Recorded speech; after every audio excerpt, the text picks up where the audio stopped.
second, just checking the connection.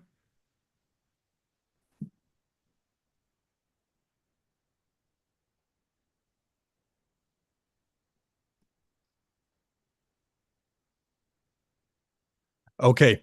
Hi, everyone, and welcome to the sixth and last session of this year's doctoral consortium on architecture and philosophy. We've had 5 wonderful sessions so far, and today we're honored to have Dulmini Perera join us. Dulmini will be talking about the work of Gregory Bateson, on whom she has a lot of expertise. Certainly, the session is as much about Bateson as it is about Dulmini's own recent work and research. I think that when we do these series, especially on historical figures, one of the key questions might be to creatively reinterpret them to make sense of our time in a way. Dulmini was until recently a scientific staff member in the Theory and History of Modern Architecture department at the Bauhaus-Universität in Weimar, which she is still connected to as part of a project called Enacting Gregory Bateson's Ecological Aesthetics in Architecture and Design. I'm sure we'll be coming back to it over the course of the session. Dulmini is now an associate professor in the History and Theory of Architecture at the University of Limerick. I'm taking a few lines here from her bio and research interests. Dulmini's research focuses on the complex systemic relations between ecological questions and questions concerning technology within the context of architecture and design. She's particularly interested in histories and theories that emerge from architecture and design's encounters with other disciplines that engage with complex living systems, cybernetics, system science, and philosophy of technology, and the ways in which the social and political aspects of these encounters keep influencing our present-day knowledge and practice models. I don't really need to introduce Bateson. Dulmini will do so anyway. As you know, he was, well, many things: an anthropologist, social scientist, semiotician, cyberneticist, amongst others. 2 key works, which of course you know, are The Steps to an Ecology of Mind from 1972 and Mind and Nature from 1979. Bateson lived between 1904 and 1980, so these were already somewhat late works. Bateson was for several years married to Margaret Mead, who was an important anthropologist in her own right. Also, he was an early member of the Macy conferences, roughly between 1940 and 1960, which were significant not just for the development of cybernetics, but particularly also in terms of an interdisciplinary approach to science. With that, I conclude this short introduction and hand over to Dulmini. Dulmini, welcome and thank you for joining us. Thank you so much, Michael. I'm so happy and grateful for Digital Futures for inviting me. And so what I will present today is actually based on some of the work that I did recently for a joint DFG-HRC project. And I would also like to acknowledge and I'm thankful to that project and also the other project members, Ben, John, Simon, Joanna, and Marie for our conversations. And also all the other collaborators that we have had through time and the Bateson Ideas Group, UCSD Archive, because some of the material that I will show you today also come from those sources. And I'm also thankful for all the previous work that has been done by on Gregory Bateson and most of those names that I won't be able to mention.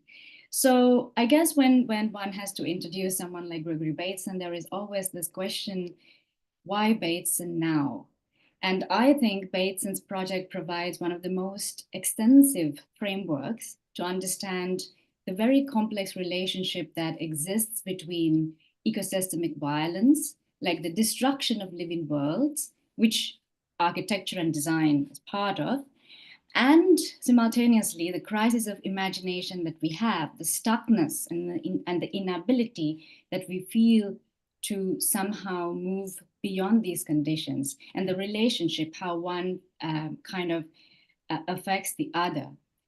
And as another point, I would just like to mention, because this is going to come throughout the presentation, something that I'm doing differently, perhaps from other readings, is I'm reading Bateson for the cosmological dimension of his work. So not epistemology, not ontology, not only ecology, but to say that Gregory Bateson's work had a cosmological dimension, and there were like two versions of cosmology at play. So there's one version, which is the cosmological, understood through like the modern project, modern science, and then there is another, let's say perhaps a cosmology with the capital C, that would not necessarily fall within those categories. And I think what I will try to show is how this tension plays out in Bateson's life, the context and fields that he was part of, like cybernetics, for an example, and how this kind of relates to the ideas like information, mind, are all things that make his project quite unique.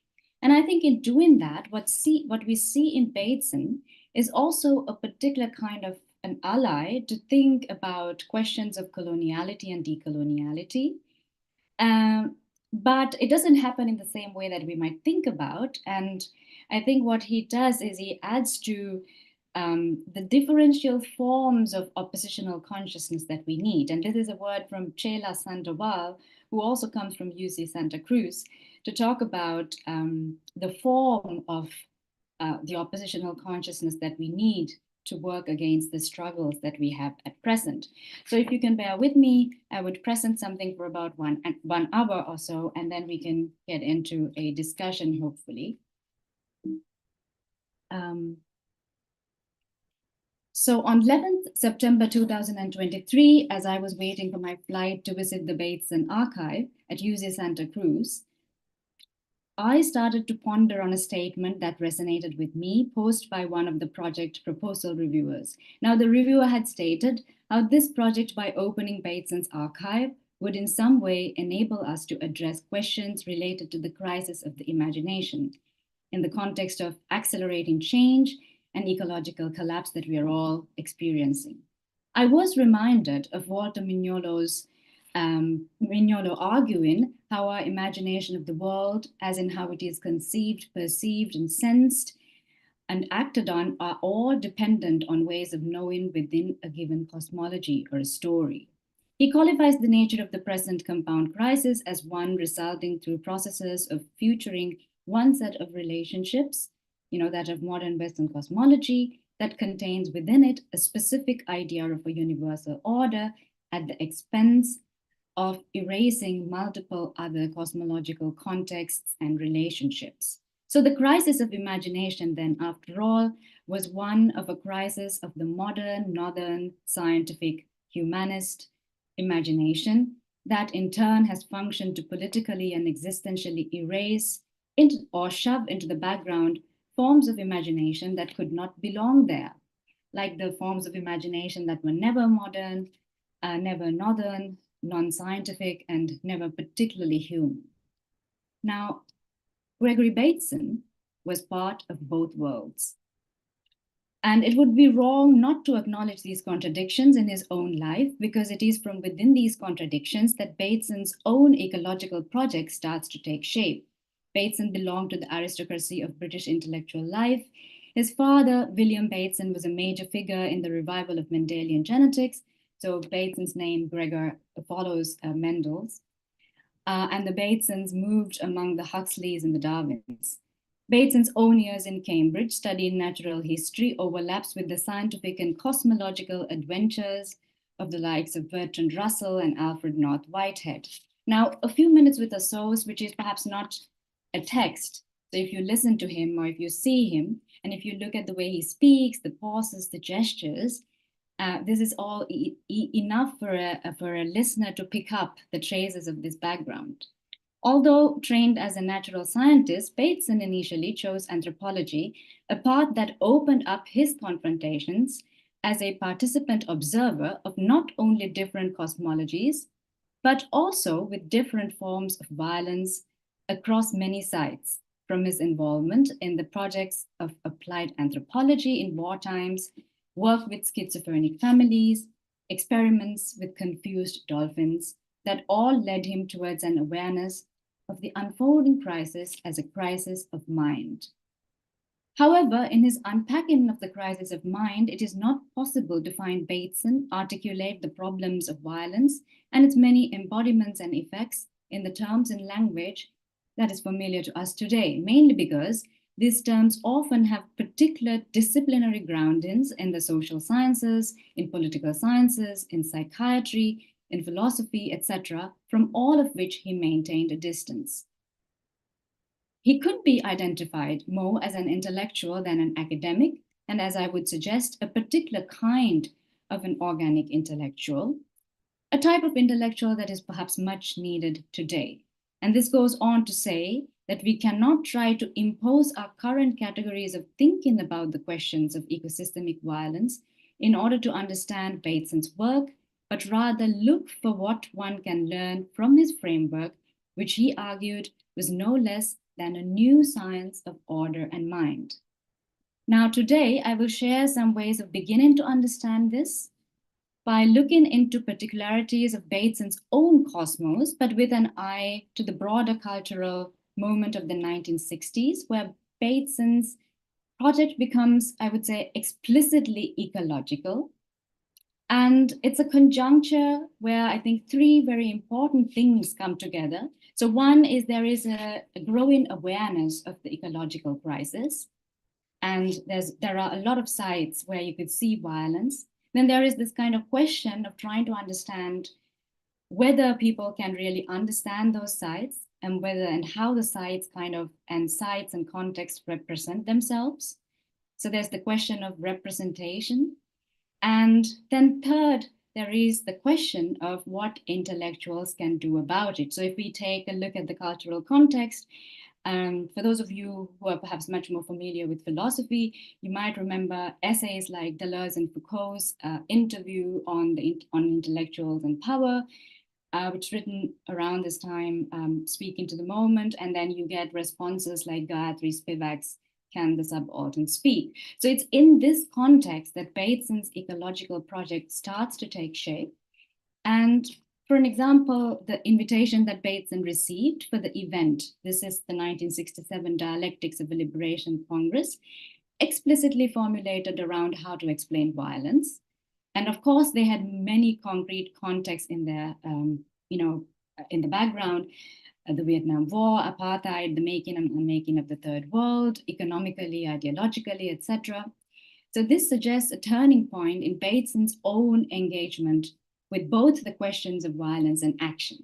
Now, Bateson, regardless of the critique of the political and intellectual revolutionaries present at the event, so you can see there were many kind of well-known figures, stubbornly refused to frame the questions of violence and erasure of difference in the terms of the different forms of politics that were present at the conference, articulated through Marxist politics of class, is a certain reductive version of Marxism, or Freudian repressed unconsciousness, or the structuralist kind of notions of linguistic signifiers, all which for Bateson embodied impoverished forms of thinking about difference and change, defined through a sort of a rigid categories or differences in kind. There was too much focus on the quantitative over the qualitative, and there was a semantic monopoly where questions of meaning were reduced to how humans negotiated their worlds. And there's a very nice chapter on this by Anthony Cheney, who kind of discusses this in detail.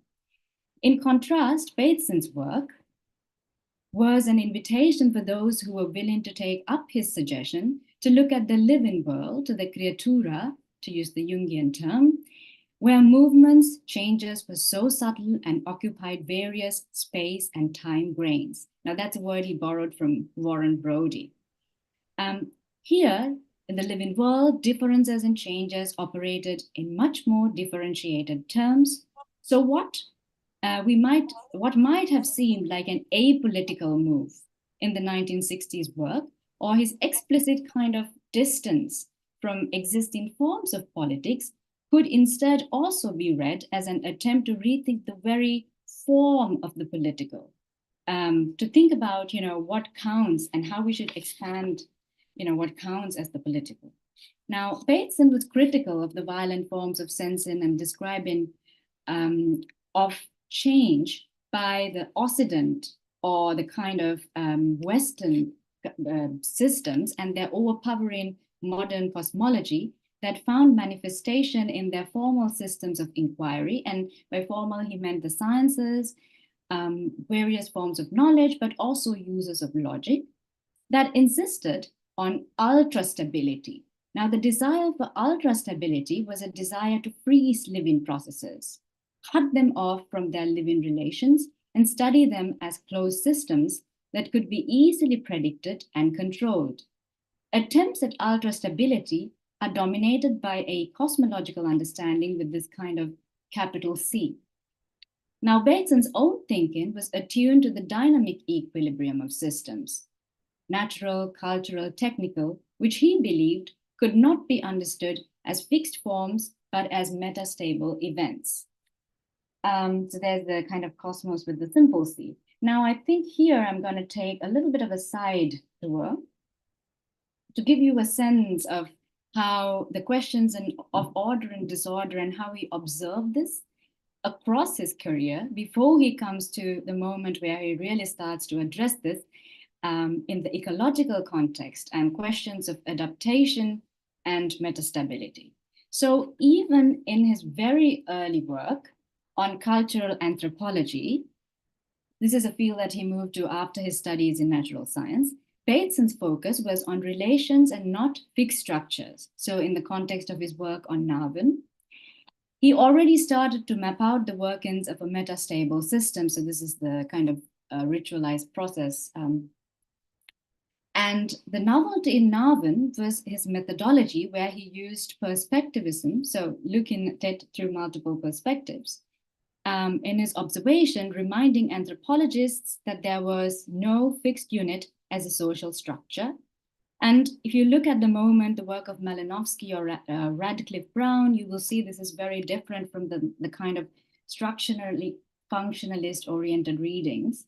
And for Bateson, the stability that one could observe in a social system, or for that matter, any system, is not a given, but something that needed explanation. Or he tries to show that for something to remain stable, or we see some stability, because it is always changing. And this is a form of dynamic equilibrium. Now, this methodological novelty is also present in Bateson's work on national character, which he then takes on with his wife, Margaret Mead.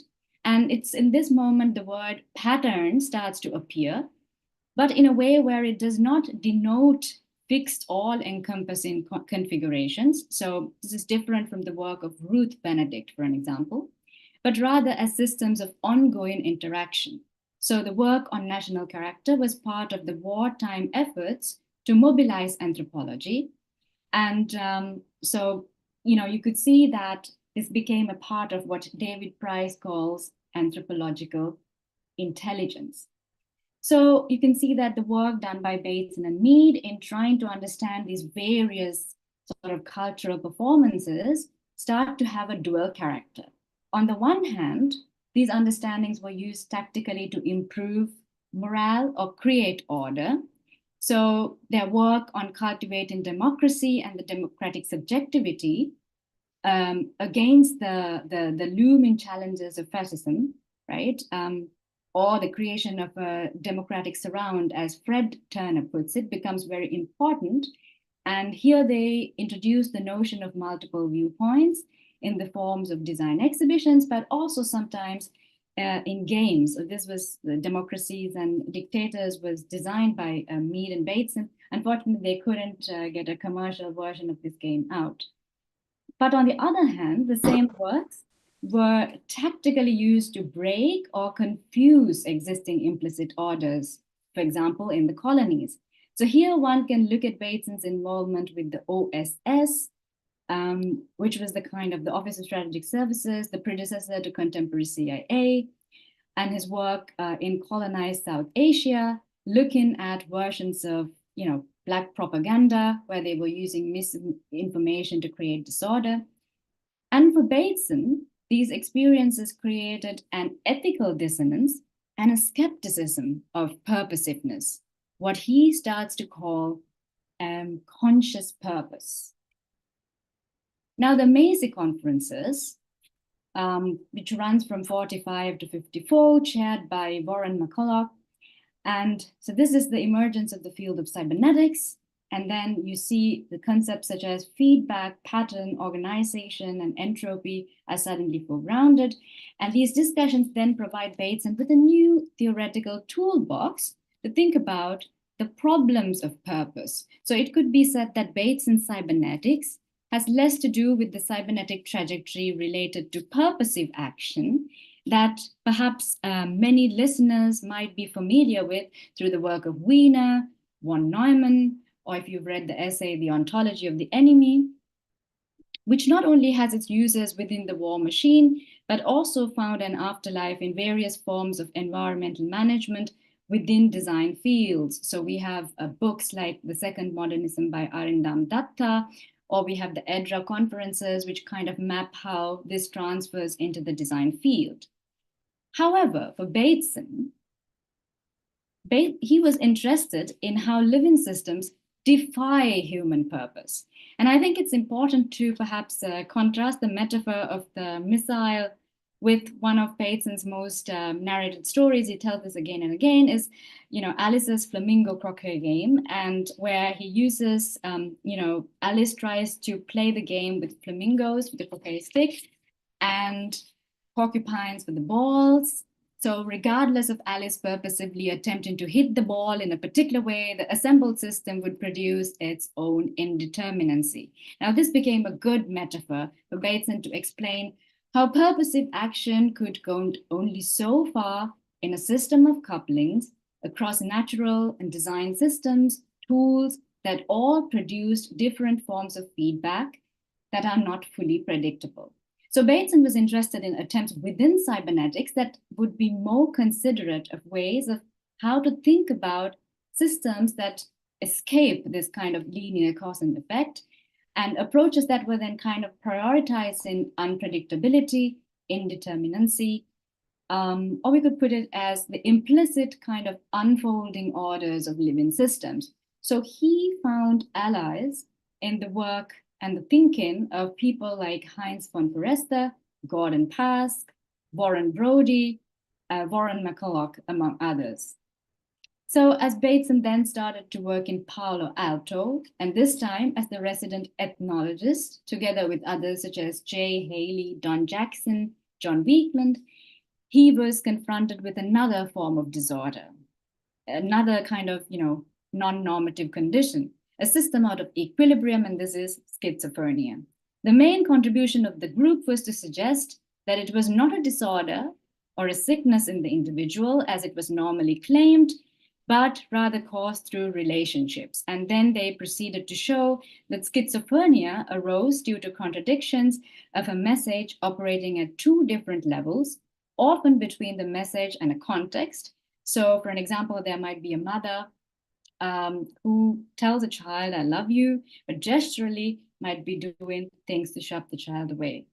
So it was a condition where whatever you do, you seem to always be wrong.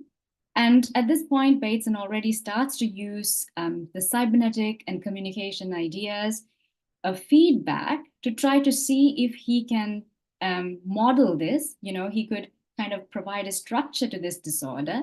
And if you look at the archive at this moment, for an example, he has a correspondence with Anatole Holt, who was working with UNIVAC computers. And Bateson is trying to see if schizophrenic communication can be modeled in certain ways through a computer model, so that by looking at it, perhaps they could also look at the social situation. So it's very interesting work happening, but he also saw that the frameworks of semantics that one would use to speak about languages, particularly the signifying aspects, remain insufficient to understand these multiple levels of communication, which mostly operated at a more effective register. So here, this led to an interest in things like mammalian communication. And here, I think Philip Goudemi's book, From Octopuses to Nations, maps this history. And you could see a lot of research happening on dolphins, but also he contributed, and this is one of his most important contributions to the work like The Natural History of the Interview and Explorations on Kinesics, where they tried to develop this elaborate system displaying complex signaling modalities. You see some of that here. This is from, and this is available online as well. This presented as a set of like almost something that looks like musical staves. So Bateson's experience across all these cosmologies attuned him to see how difficult it was to understand how change operates and how dynamic equilibrium would function in different systems. And now we come back to 68, right? And we are talking about a moment in the 60s where the growing global consciousness of the world as a system, and now this is happening through a variety of complexity theories, cybernetic, Marxian, thermodynamic, etc., that are looking at these relations, that has made it possible for practitioners to think about the spectacle of violence in a more expansive register. So this meant that there was an increasing conscious socio-political awareness of different forms of violence in the changing nature of the colonized conditions of the third world, the changing nature of conditions of capital, etc., and which kind of all demanded change, order, change in a major key or revolution. Yet, Bateson was interested in questions of change beyond the spectacle. His own practice of thinking and methods were better attuned to seeing subtleties of slow, dispersed temporalities, nonlinear, and offered and differed, and a nature of violence which we now call slow violence. So this is the Rob Nixon's term. And so Bateson was actually talking about the forms of slow violence, and one of the very first people to do so. In a way, the schizophrenic effects of the ecological crisis arose due to the fact that the ecological problems that one needed to address, the forms of violence, were always underrepresented. So it was always absent. When you wanted to talk about it, you didn't know exactly what to talk about. So it was this hortological character, to use Derrida's term. So this violence had a kind of hortological character. And the tragedy of humans is having to work with conditions where the descriptions of ecological reality were always inadequate. So having to deal with the presence of this absent violence, of course, in turn generated all forms of double binds and attempts that people tried to kind of make the situation better, but it always often worsened the situation. And conscious boundaries, rational industrial states, and technological systems governed through conscious purpose were ill-equipped to make sense of these contradictions. And so what Bateson proposes in this new science of mind is the need for a different system of inquiry that can deal with these effective aspects of the problem. And so when he gets into or enters the ecological discussion, he does so with the very bold proclamation that ecology itself has become a sick science by the 1960s, a science of quantities, which has become too identified with energy models and kind of negating the informational or the bioentropic. And for him, it was this informational or the bioentropic level of explanation that would enable us to look at those effective relationships. And you can see he already starts doing this. And there are parts in the book where he does this very well. This is the Communication, the Social Metrics of Psychiatry, co-published with Jürgen Roche, where he just does describe what he calls as the problem of the bioenergetic metaphors, and how this kind of, to make it clear, his argument is not to say that the bioenergetic or considering the energetic metaphors are bad, but it's that he tries to balance that off. So the matter and energy discussion, he says, is too prominent, and that we need to kind of bring back pattern and information into the discussion. So because these aspects, the way that we would talk about a broad range of questions that related to these systems were related to sense and value and habit frameworks. And these aspects were all matters of the mind. And mind was related to the abilities to perceive change across flows of difference. And so all life forms perceive, and life is constituted of a web of semiotic coexistence and not only energy. So you could see that it is this expanded kind of informational semiotic framework that Bateson has to offer the design professions as he explicitly starts to enter what Larry Busby calls the environmental research manifold, because at the moment the discussion about the environment in architecture and design was inherently transdisciplinary.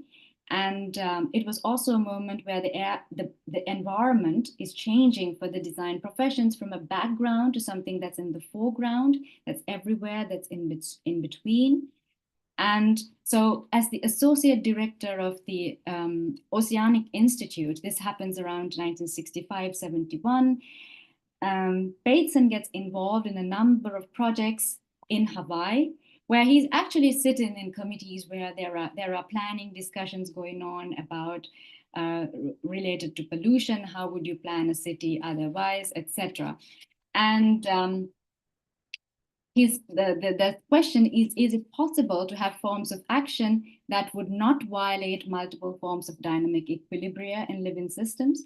And is it possible to train people, practitioners, to deal with these specific struggles?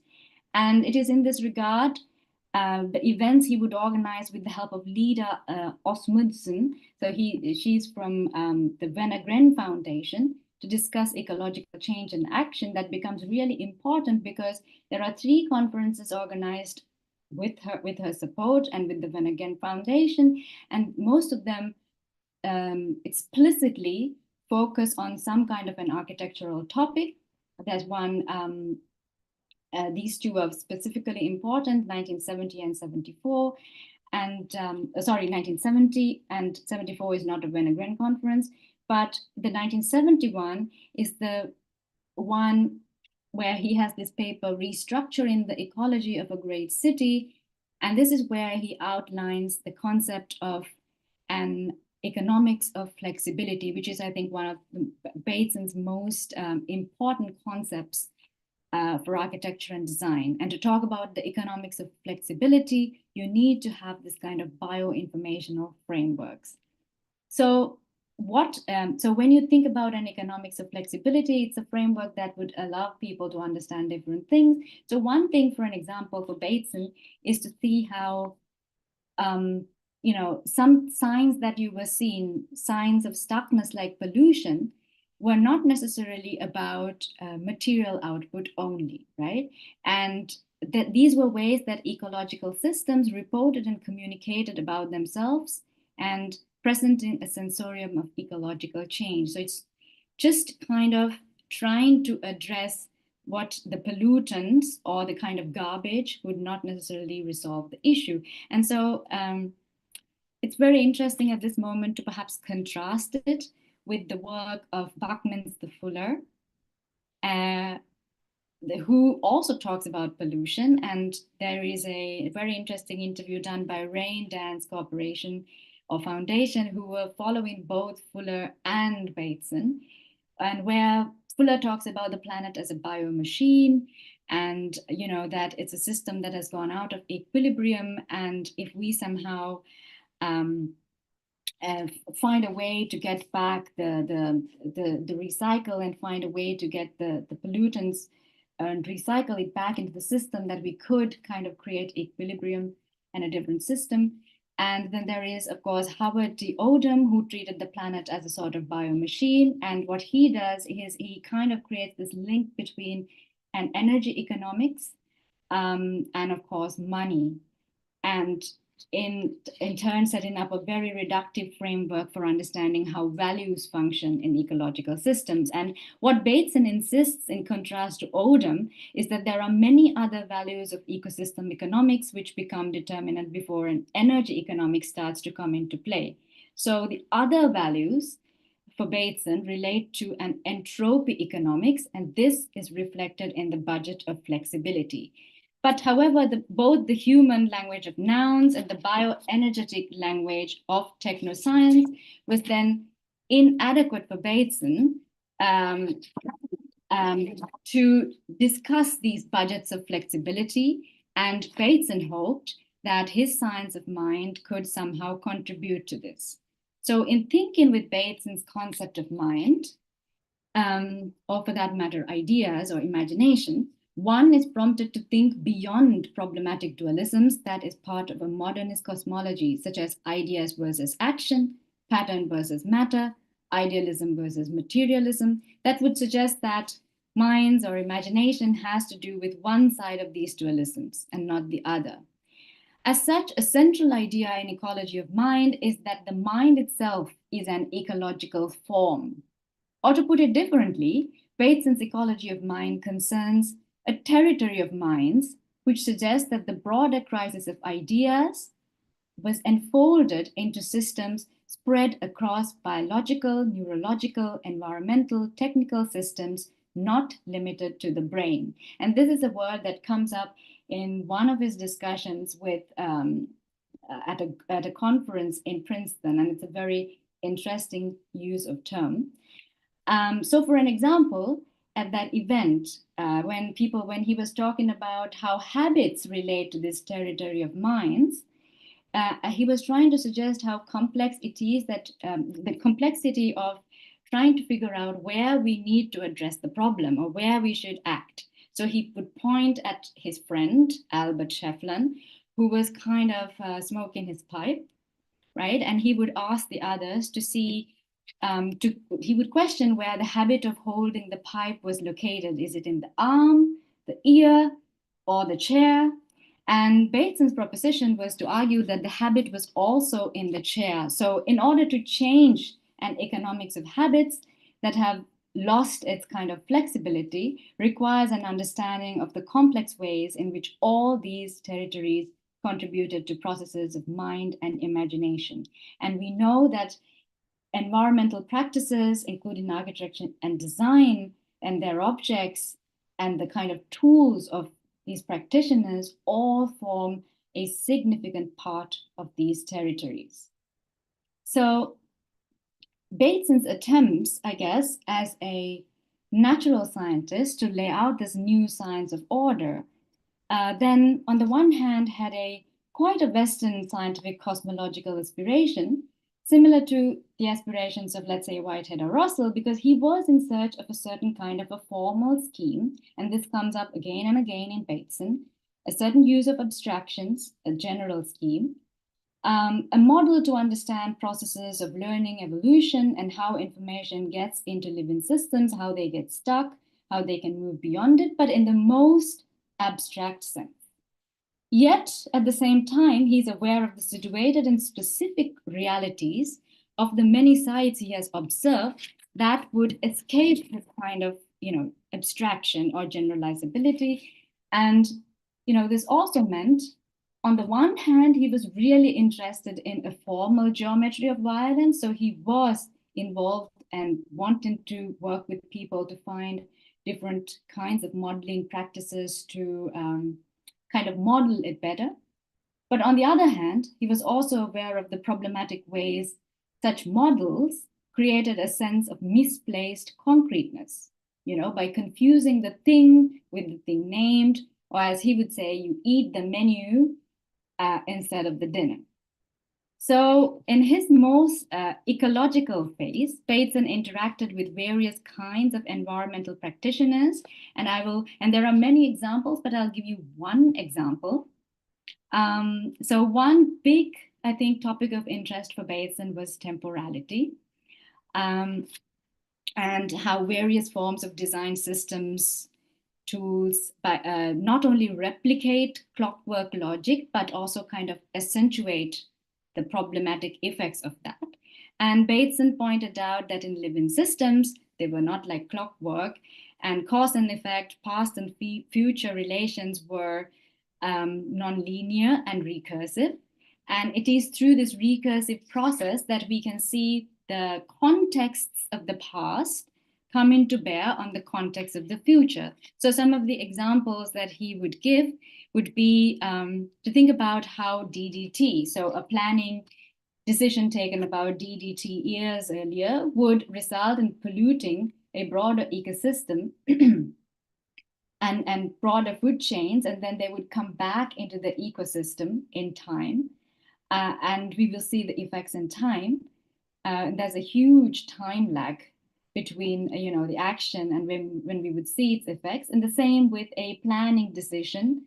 For an example, he was very critical of Robert Moses. And there's one conference that he kind of had a very interesting position paper and about how Moses would lay out the New York City grid in a way that it would pollute the low-income neighborhoods of the city, and how the decision would keep making the environmental conditions of that area worse in time. So here we are talking about temporal contexts that take on a looping form, or what Warren Brody would describe as a Klein form topology, a process that has gone through time and enters itself again into the black spot and then connects what is happening outside to the inside. So the issue was they were thinking, how could we model these processes? So the Klein form became a very interesting metaphor for these people to play with. So for an example, Brody started to develop all kinds of machines or responsive architectures, as he called it, soft control material, which would start to play with these time loops and to see if you could make people aware of their responses and these time contexts. And in doing that, in making people more aware of the context, if they could become more ecologically responsible. And you see the same kind of Klein form then going into the formal kind of geometry, going into the work of the media theorists or media practitioners. And this is from the Rain Dance group. We have Paul Ryan, and what they were looking at was the kind of the changing landscape of the information environment and what they would call as the micropolitical violence of media systems, such as the TV, the television. And this was the time where they had this kind of portable recorder systems, and they were thinking whether they could use this, this kind of self-recording devices where they can intervene in time in a sort of a therapeutic manner. So for Paul Ryan, the Klein form suggested a process of infolding, a way of distilling the experience of video feedback in ways that made group interaction or intervention possible. And it became a part of this three-person relation. So there's an initiator, respondent, mediator, kind of becoming, and then you kind of become aware of the wider system and you try to intervene. And they were trying to see if these methods could somehow become therapeutic against the wider violence of the rising violence of the information environment. So this was the kind of against the television, if you will. But I'm not going to say that these were necessarily successful experiments, but nevertheless, they stand out as part of an intellectual history that suggests that perhaps things could have been otherwise. So one sees Bateson looking at multiple forms of ecological violence unfolding around him, now convinced that to do the complicated work that needs to be done, you need to grapple with abstractions, so with a kind of totality, but not in a totalitarian way.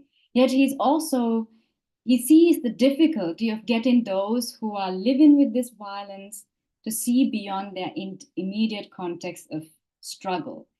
And so this is the rise of what I call this kind of particular organic intellectual project, because he does start to get involved in multiple sites and with a lot of technical practitioners. And you see, this is the moment where the particular geometry of a particular kind of politics, it's changing. So there's a lot of algorithmic forms of control. There is a changing nature of the types of labor. And all these were starting to influence the shape of colonialism in the 60s. So it's not the colonialism of the bygone era. And Bateson could see that the political forces which become decisive could no longer be described through a single category, for example, just class struggle. And in departing from the kind of classical debates on politics, one could see Bateson's move as something somewhat, you could read it in a Gramscian manner, because it's an attempt to suggest that the crisis was not necessarily in the areas that would count, in a context that's kind of classically considered as a political context, but that it is in a whole wide range of other contexts. And more importantly, so the flexibility that's necessary to work within these conditions was constrained not only by politics, but by epistemology. And you can take a look at, there's a link here, and we have developed a full graph or a full drawing suggesting some of the sites that Bateson gets involved. And I would suggest that most of these sites actually become different learning contexts, or Bateson sees his role as a particular kind of educator, and he's kind of trying to see if these technical practitioners could be urged to think otherwise.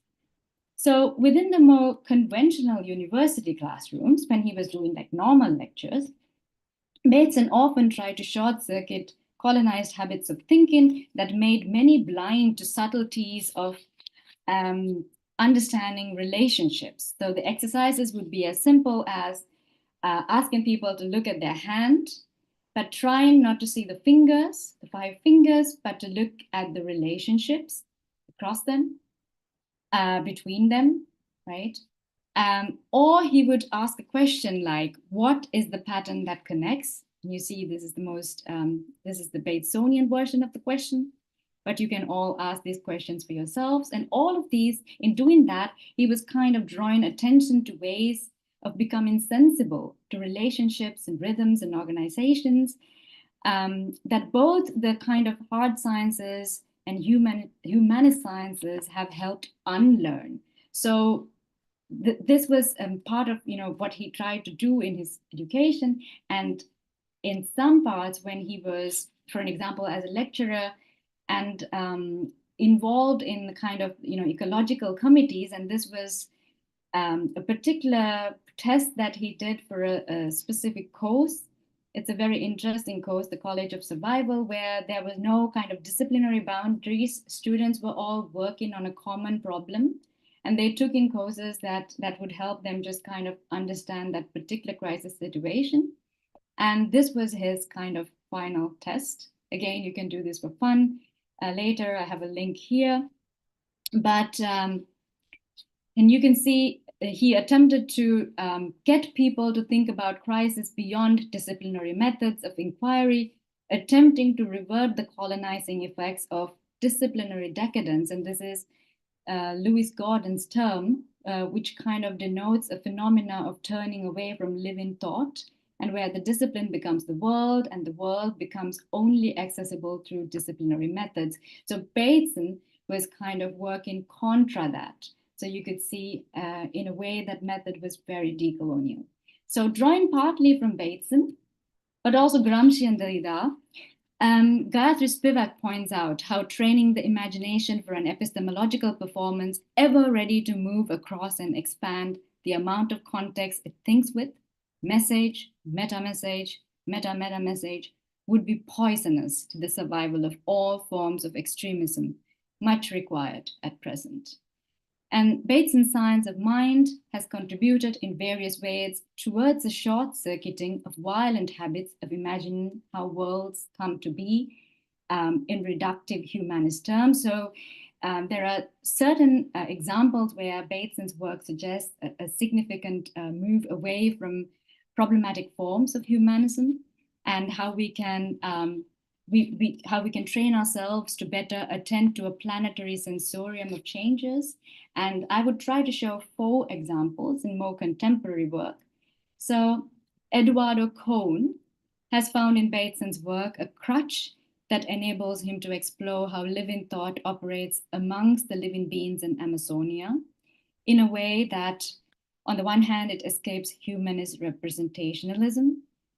On the other hand, it kind of moves beyond the flattening of selves and objects that you would see in some varieties of post-humanism, And it also kind of moves beyond phenomenological claims that say that the only thing that we share with non-humans is our embodiments. But instead, it gives us a way to think about how purpose and futures play across these other systems, these other intelligences. And so Bateson's kind of insistence of a certain kind of formalism has helped Kohn arrive at what he calls a way of empirically observing the question of an ontological plurality. And Bateson and Kohn uses a lot of this kind of, he references double description, which is a prominent method in Bateson. And he says how the Emersonian multi-perspectivism is the way that beings of the Avila Runa pay attention to each other. And it is some kind of method that has become lost in the process of modernity. And second, Bateson's work starts to become very prominent in the Lindisfarne context. And here we have some of the initial discussions about autonomy, mostly because Francisco Varela was also kind of involved in the same circuit. So both Varela and Bateson were closely working with William Irving Thompson. And so Lindisfarne was looking at the question of autonomy more broadly as a reaction against the faulty paradigms of the developmental economics, the humanitarian politics within the post-World War II moment, and the construction of the globe through international structures such as the United Nations. So in Maturana and Varela's work, they're starting to talk about, they have the same kind of idea that living systems contain mind-like properties, and they talk about self-creating entities, which are kind of autopoietic. And Bateson kind of looks at this even more broadly. So what is autopoiesis, or what is, or how does self-organization work? And so for Bateson, autonomy offers a way to maintain descriptions of change. And in this, the boundary, how the boundary between organism and environment works is very important. And he says it is what determines the descriptions of change. And this is a very interesting quote that comes, and that's in the republished book, A Sacred Unity. You can find this, and I think it talks about, it's one of the, I think, the most extensive places you see Bateson talking about autonomy. And so, but when you look at this quote, what's significant is it talks about the if-then links in a kind of a living system, in its autonomy is temporal. And this is very much different to just talking about it in logical terms. And Bateson's argument suggests that within the evolution of extended techno-social psychic systems, descriptive statements function to determine what aspects of the system are conserved as it evolves in time. So aspects of this argument, which pointed to the problem of preserving faulty descriptive statements in the form of narratives, had been picked up by decolonial theories such as Sylvia Wynter, who used it to understand how oppressive colonial orders maintain themselves recursively in different worlding practices. And then we see this kind of recursive regeneration of a colonial episteme being addressed in the realm of computation by people like Luciana Parisi, Ezekiel Dixon, as a form of recursive colonialism. And and they argue how modern, or they show how modern computational practices can make way for practices of racial capitalism.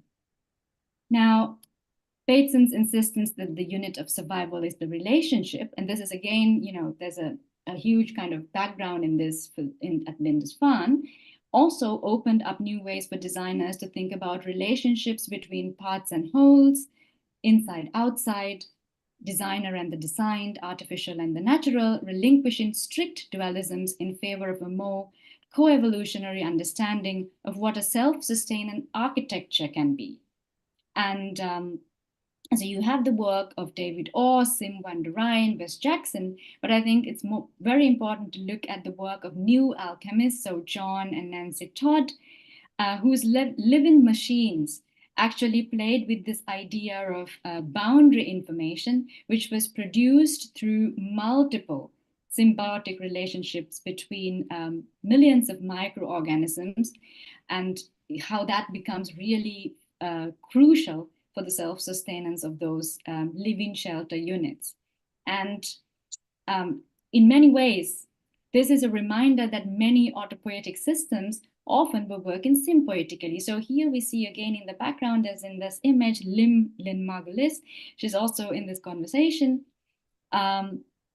This is the kind of intellectual trajectory that then today provokes us to think with and design with a living planet, in contrast to the more violent gesture of thinking about or designing on the planet, right? And so in insisting on the need to look for other ways of sensing the subtle changes of the planet, what Bateson also does is, in a way, prompt a closer look at a planetary condition, but he does it in his own way. And that's why I have put this quote by William Irving Thompson.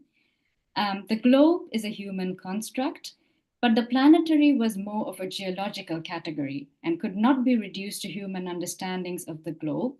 And the globe could be modeled, mapped, analyzed in parts using modern technoscientific methods, and could be managed through technocratic politics, but the properties of the planet were emergent. And so when in a project like Lindisfarne, when they talk about the end of a dominantly kind of Western modern historical project, it is the kind of, when they talk about the end of a historical project, they're talking about the end of a dominant Western historical project. So William, in his memoir, William Irving Thompson goes on to describe Bateson's role in reframing this historical consciousness within the ecological crisis, because Bateson, unlike most other European thinkers, had already witnessed how the historical consciousness was also bound to the biological and evolutionary processes of the planet that were ignored by most physical sciences.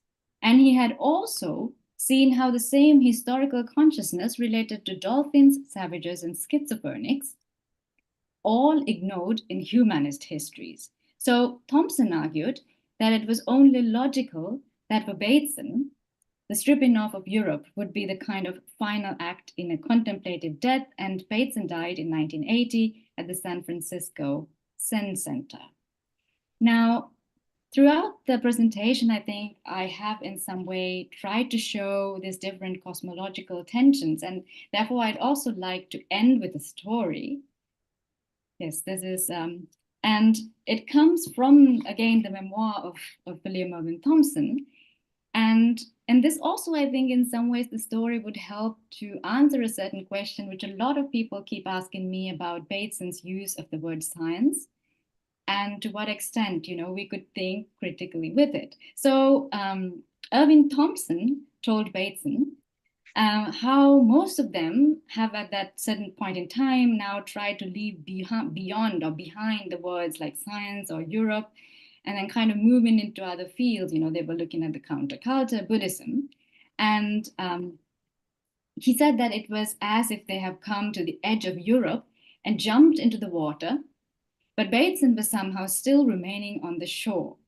So when he told that to Bateson, Bateson's response apparently was this kind of deep growling sound, and I don't want to make it, you can make it for yourself.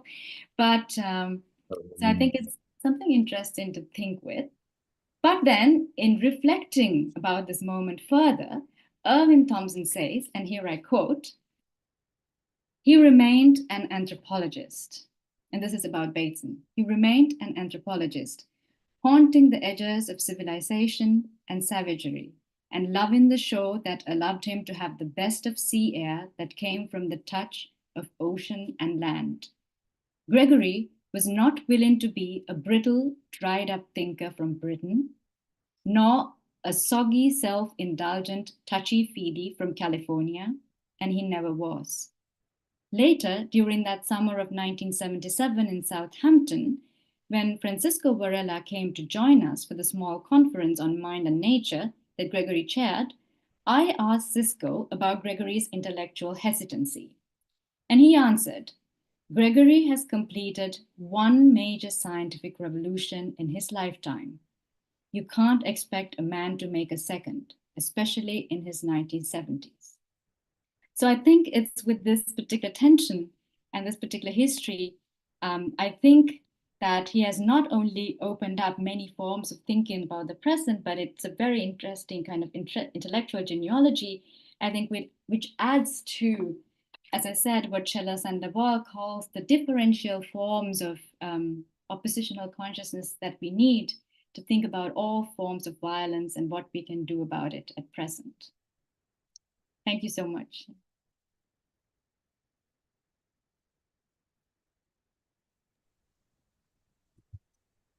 Thank you so much, Dulmini. That was fantastic. Really wonderful. Okay. Great. I look forward to discussion. Is there someone who would like to jump in and kick things off?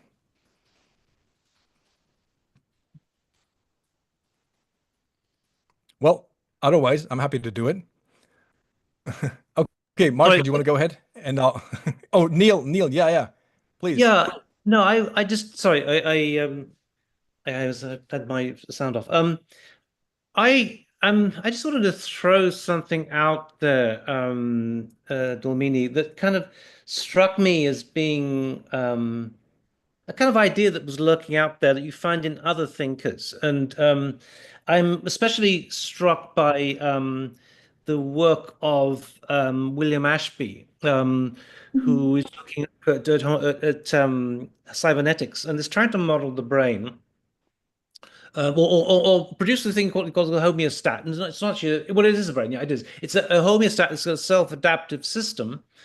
Now, curiously, when I was talking to Antonio Damasio, who's a neuroscientist, he didn't know about this, but he also has this notion of homeostasis, this kind of dynamic self-adaptive system.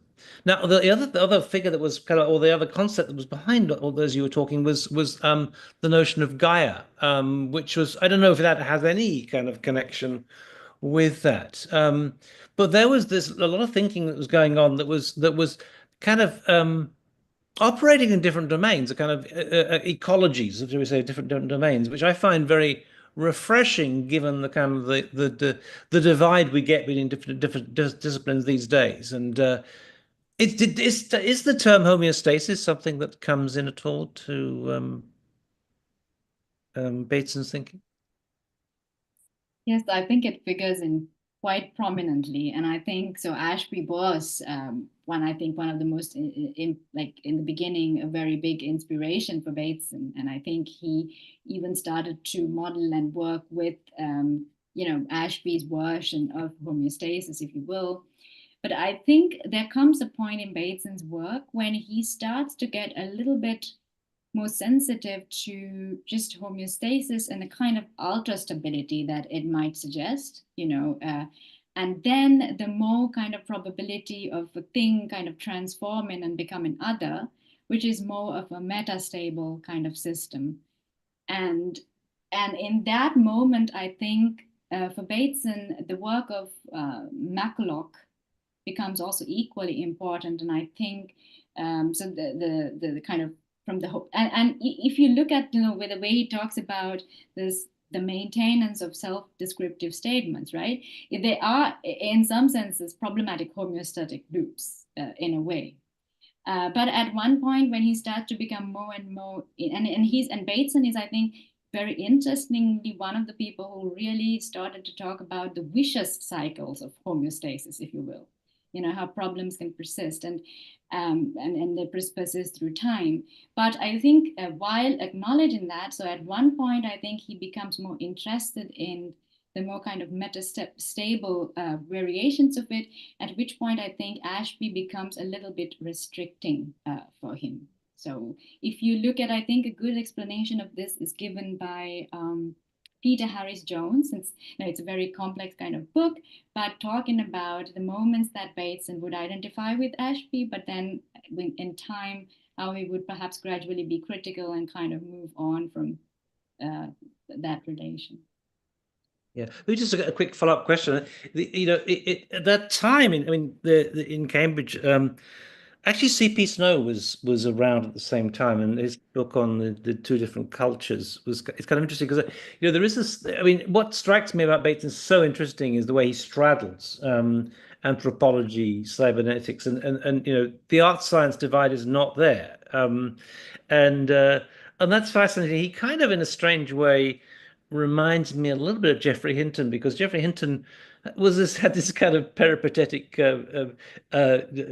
education in Cambridge. He started off. I don't know where he did architecture for 2 days. I know that, and he did philosophy for a bit, and he eventually ended up working on AI. But it's kind of like.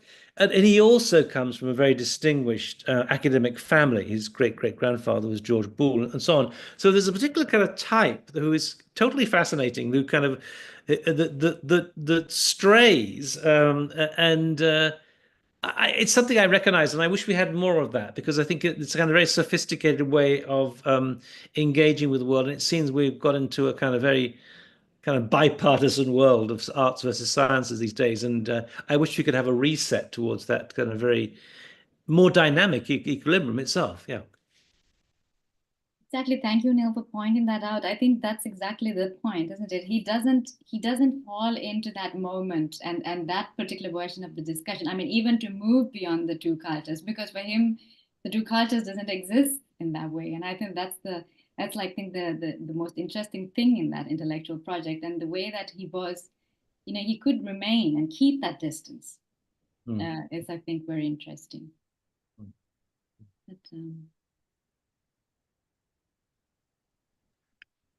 I guess they're also.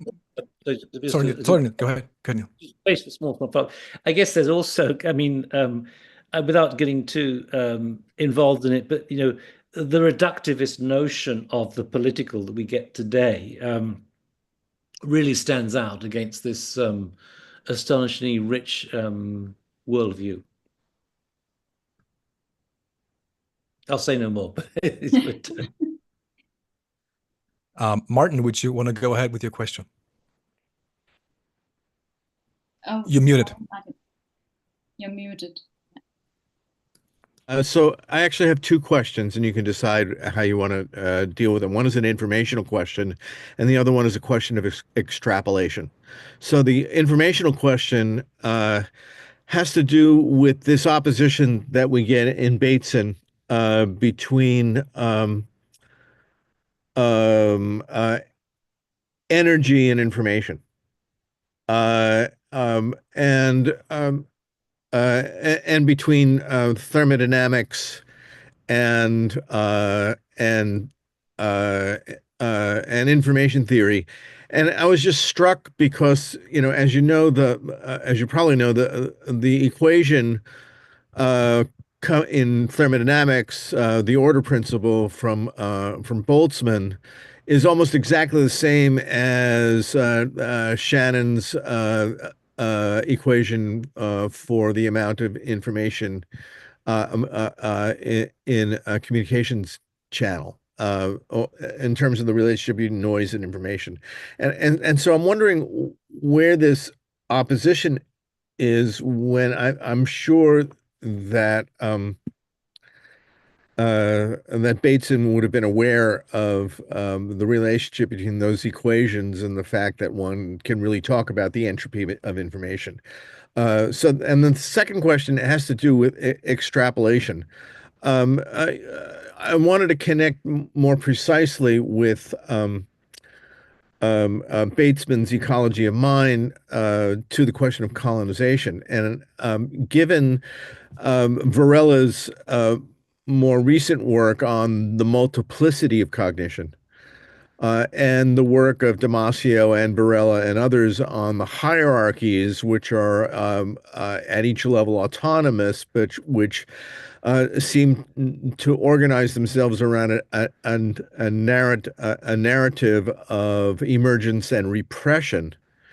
Whether one can then apply the notion of colonization to actually processes of cognition with respect to, for example, the now I'm sorry, it's earlier than I think. I'm trying to think of what I was just about to say. In terms of control and emergence with respect to executive function, for example, and you might be familiar with work that's been done on neuroplasticity and work that's been done in what some people call uh, um, um, cognitive capitalism, for example. So I'm just wondering whether you want to talk about, with respect to the ecology of mind, of processes of colonization which go on within the mind as a multiplicity.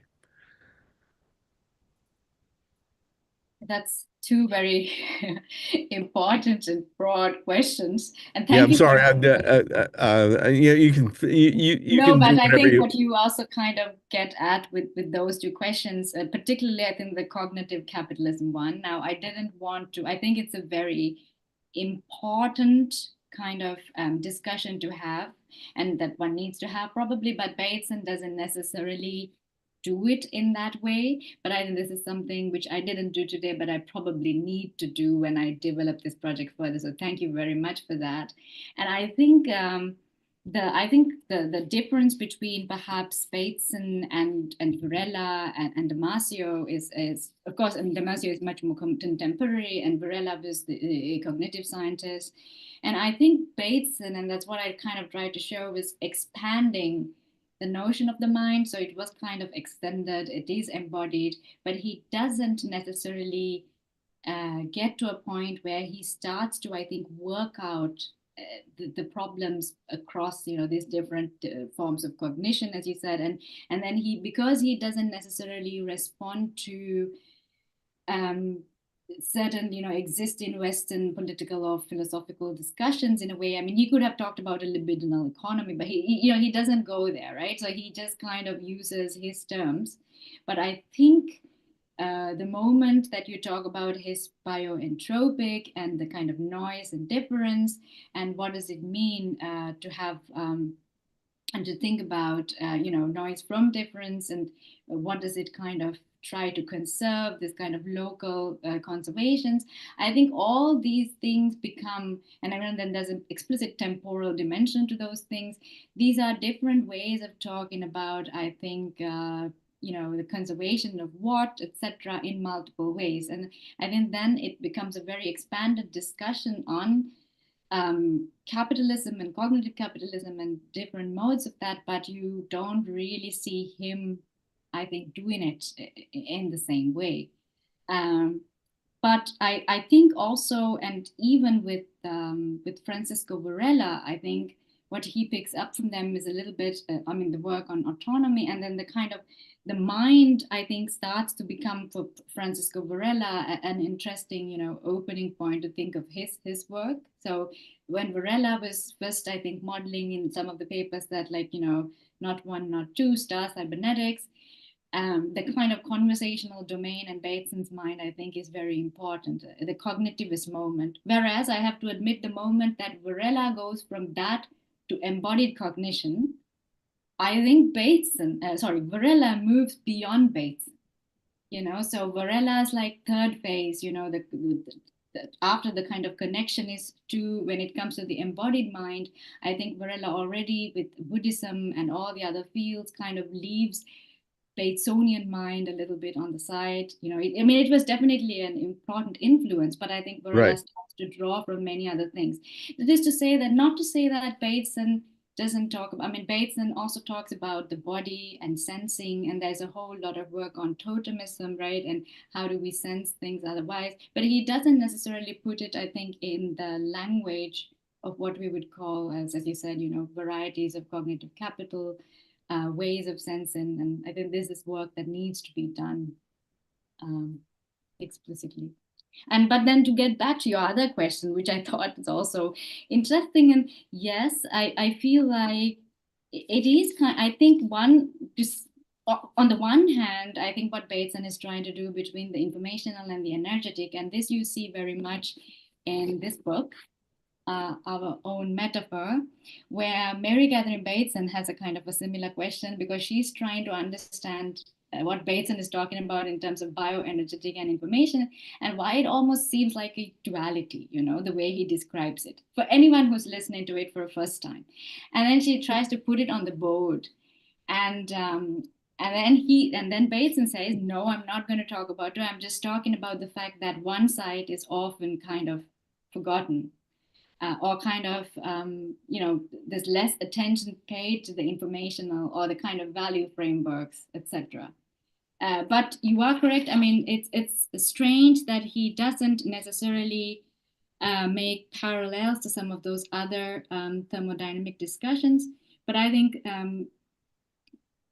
mainly because I think he works with his whole. So I guess the biggest kind of contribution, if you will, is what he tries to see is to kind of make the shift between information and information, which is what would happen in biological systems. And Shannon, for him, would still be much more in the mathematical realm, right? So, but also in the mathematics of control systems rather than emergent systems.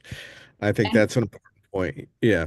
Yeah, and he would just introduce this word, the kind of bioentropic, to make that very significant, very simple thing to say that. So I think there's a part in his rhetoric, perhaps, that one needs to also understand what he was trying to do at the moment. But we have to also admit that perhaps, it might have helped him with the argument at that point in time. But when we now kind of revisit some of these concepts, perhaps we have this challenge of trying to rewrite it, so in a way that we don't necessarily place it within that dualism. Right? Oh, just one last follow-up comment. I would also say that he's a precursor to the movement towards decolonization, because as we know, along with von Forster, Bateson becomes, a central icon in what in the 60s becomes identified as the counterculture, which is not only anti-war, but also anti-racism, anti-colonialism, and so forth. And so I think he's already, we already see how congenial Bateson's whole approach is to an attempt to leveling out. And one other comment, I would encourage people to read someone influenced by Bateson in a general way, but which tackles this problem rather precisely, is Deleuze's famous work, Difference and Repetition, which is, I think, a really crucial work for this conversation. So thanks for that. Sorry to take up so much time.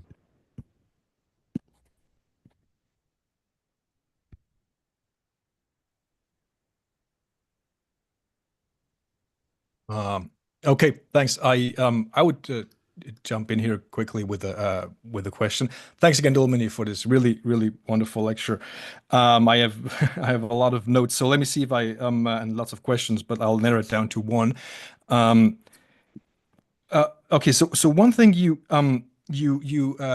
brought up purpose a couple of times, and not surprisingly, I mean, if we go back to let's say early cybernetics, and for instance the paper Behavior, Purpose, and Teleology, right, from 1943, where Wiener, Rosenbluth, and Bigelow articulate that purpose is the awareness of voluntary activity, and they're looking at behavior as in like from for instance, like cognition, from passive matter or seemingly passive matter all the way to what we might say or call a kind of human metacognition. My understanding is, or at least partial understanding, is that for Bateson, purpose is kind of instrumental, and something that ecological interconnectedness is irreducible to.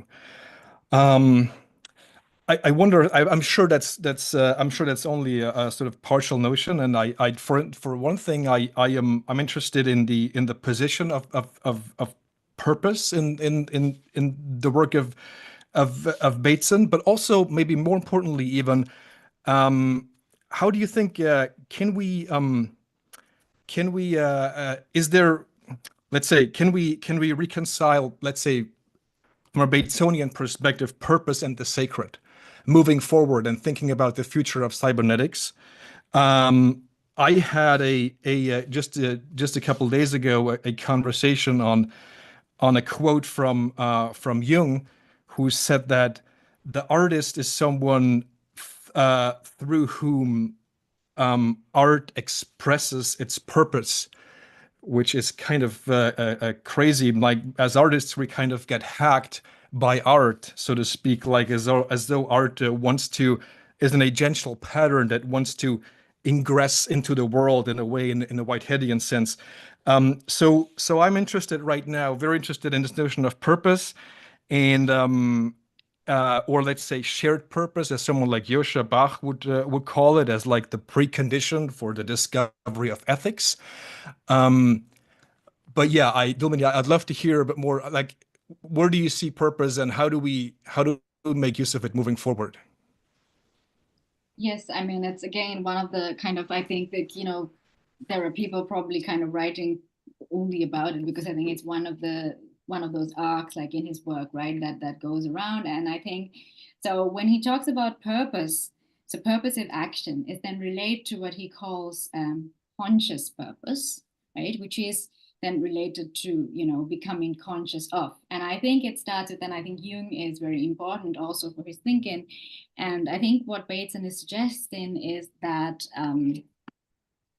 what we can become conscious of, right, is not the kind of, it's only a very kind of small part of a wider machinery, a wider mind, and just acting on that. So that's just a small arc of a wider circuit, and acting on that and thinking that it is correct is the problem. And so when we think that, in the kind of Freudian sense or so, that, consciousness is on top and unconscious is on the bottom, that we have kind of forgotten actually that the main thing is the unconscious, right? So that's what the Batesonian mind does, is a kind of inversion to show that everything is part of the mind, like design, all the designed objects, us, tools, and that. So there's a whole inversion, I think, is a big contribution in his work. And I think what he's attacking is, like, then when you talk about action, people who talk about action only through that kind of, the intentional kind of purpose. And so that is, I think, part of his critique. And one place he kind of gets to discuss this, and there's a lot of Bateson work that talks about animism, totemism, ancient cultures. I mean, I didn't discuss those things, and how other cultures observed, the stories through which they would kind of understand the wider relations of the world, and that how that enabled them to operate, in particular ways, and things that are lost in the kind of modern rational thinking. And all those ways were, I guess, in ways kind of keeping that broader circuit alive. And so when Bateson starts to talk about conscious purpose, this happens when he starts to get really tired of purposive action or applied action, right? And he tries to unpack that. He also suggests actually a list of correctives. I have forgotten, I don't know whether it's in a letter to Mary Catherine Bateson or if it's in one of the published books, but there is in that list of correctives, of course, one is art.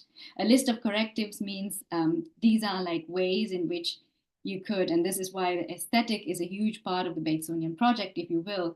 It's like when we have, lost awareness for the modern mind that's lost awareness of those wider connections, there could be correctives, and one of this could be art in a way, right? And so that I think is very interesting, and I think then for him, looking and kind of preserving or conserving these kind of relationships and ways of understanding relationships is then also a part of a project of the sacred. So I mentioned that Bateson wants to get at a total, but without a kind of a totalitarian, aspect attached to it. And so the direction he takes, or the way he talks about it, then would be through the sacred. And this becomes more and more important, I think, in his in the book that is published after his death, right? Angel's Fear. And it's finished by Mary Catherine Bateson. And there is so much of discussion about what the sacred could mean, and thinking the kind of, kind of looking back at ways of thinking the totality, but also like the part whole in a much more complex way. And of course, art, different kinds of artistic practices, these exercises that he would kind of get people to do, right? All of those are in different ways, I think, very interesting ways of trying to get at that in a different form in the contemporary or Bateson's kind of moment. So yeah, I think it's quite an important question and more to think about there.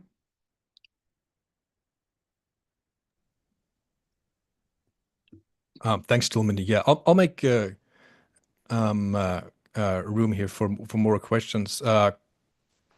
Anyone would like to jump in, or anything we're supposed to maybe read from the chat? Just point it out. We can do that. Yeah.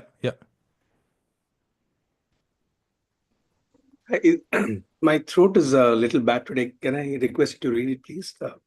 Please go ahead. Yeah, no worries. And maybe someone read it for me. Thank you so much. Oh yeah, I can. I can read. Yeah, you want to? Yeah, tell me to go ahead. This is Ashik's, right? I will. So you say Bateson famously defined information as a difference that makes a difference. How does this relational view of meaning interact with power structures? Oh no, sorry. There are about 1, 2, 3 questions. Is that the one I'm supposed to read, or? No, Shriyank, who's just Shriyank. But then there's also Vasquez later on. Oh, okay. So then Shriyank, okay. Thank you for my question for the moment is, you began your presentation by distinguishing the epistemological, cosmological, and ontological. Could you elaborate on the difference between the three and how Bateson considers this difference? This is a very good question, and a place where you get into a lot of muddles in the contemporary context. So Bateson, the most used, I guess, word in Bateson's vocabulary is epistemological. And the word cosmological Bateson doesn't use to kind of explain his own work. And this is something I am doing.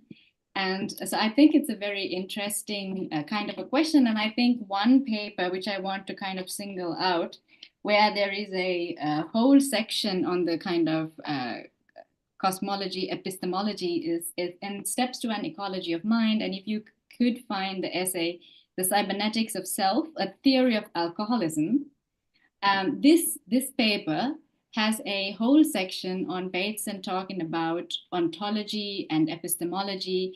And for Bateson, I think of course, it's not divisible to talk about the two differently, like how the world is, for him indistinguishable from how we kind of get to know the world. And he used the word, the premises through which we know the world. And I'm trying to see if I can find that page, because there's a very interesting way he talks about how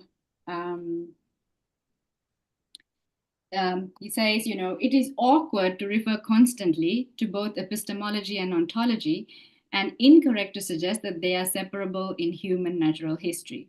There seems to be no convenient word to cover the combination of these two concepts. The nearest approximations are cognitive structure or character structure, but these terms fail to suggest that what is important is a body of habitual assumptions or premises implicit in the relationship between man and environment, and that these premises may be true or false. I shall therefore use the single term epistemology in this essay to cover both aspects. And so this is in the alcoholism of the Cybernetics of Self, and you can find it and read it yourself. So he uses the word epistemology. Actually, he's talking about an onto-epistemological relation. But I think, when he talks about the whole network of the relationships and the whole models that we get to, I think the onto and epistemological, it's also becoming and there's a kind of a colonial problem there. And I think when one talks about the cosmological relation, which is about the story and which then automatically has an ontology and an epistemology, I think it's a way to kind of, again, talk about it in a much more complex way and then also preserve those terms. And that's why I'm trying to do it that way. But, you could kind of read a bit more and see. And Bateson definitely doesn't use the word ontology so often. Bateson's project he sees as an epistemological project, although it's onto-epistemological, right? But there could be a lot of more discussion on it.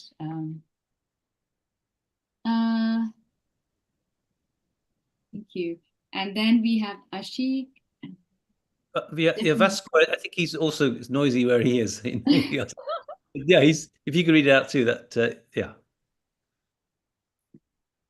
Oh, so I'm going to read it, right? Yes, no, Vasco also has got problem with background noise there.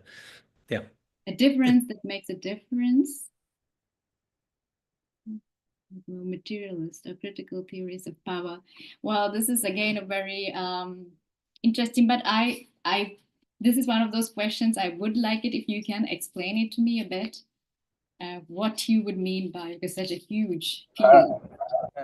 It's what I think about that Bateson definitions of information as a difference that makes a difference, provide a fundamental way of thinking about meaning as relational and contextual. Meaning doesn't reside in the sign or the signal itself, but in how it affects a system. This system-based ecological view of communication, I think, open interesting pathway of thinking about power kind of things. I don't know if I can make it clear. No, I think it's a very interesting, I think in fact, my PowerPoint.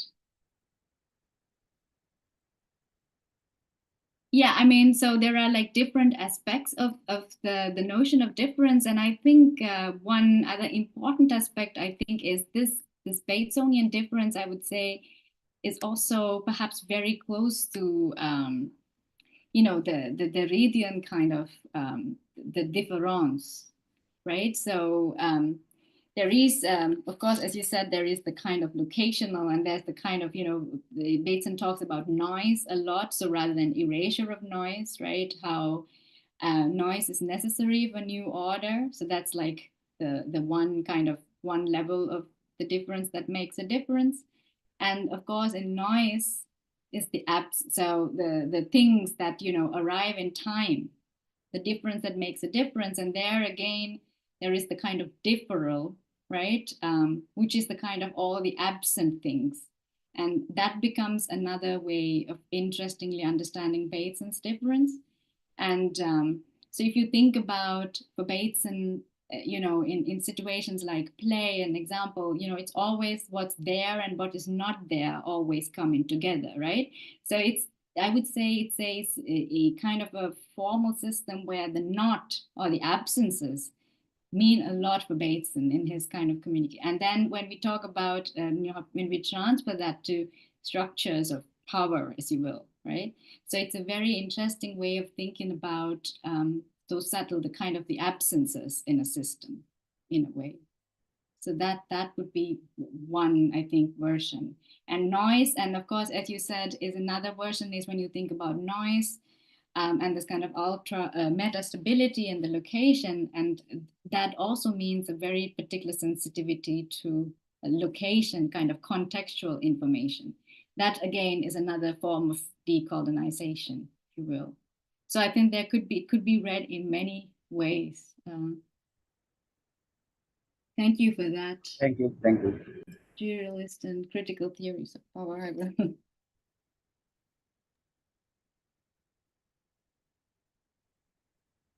So Gustavo has also got a question. And I've got a follow-up question as well if there's an opportunity. I don't want to hog the conversation. Hello, Hi. hello, doctor. How are you? An incredible lecture. I had a question because I'm fascinated by the idea of being at the intersection of science, art, and design. And my one is, how would he view a system that is looking at the edge of knowledge, at the cosmological, like looking at the universe and the stars and finding different ways of interaction?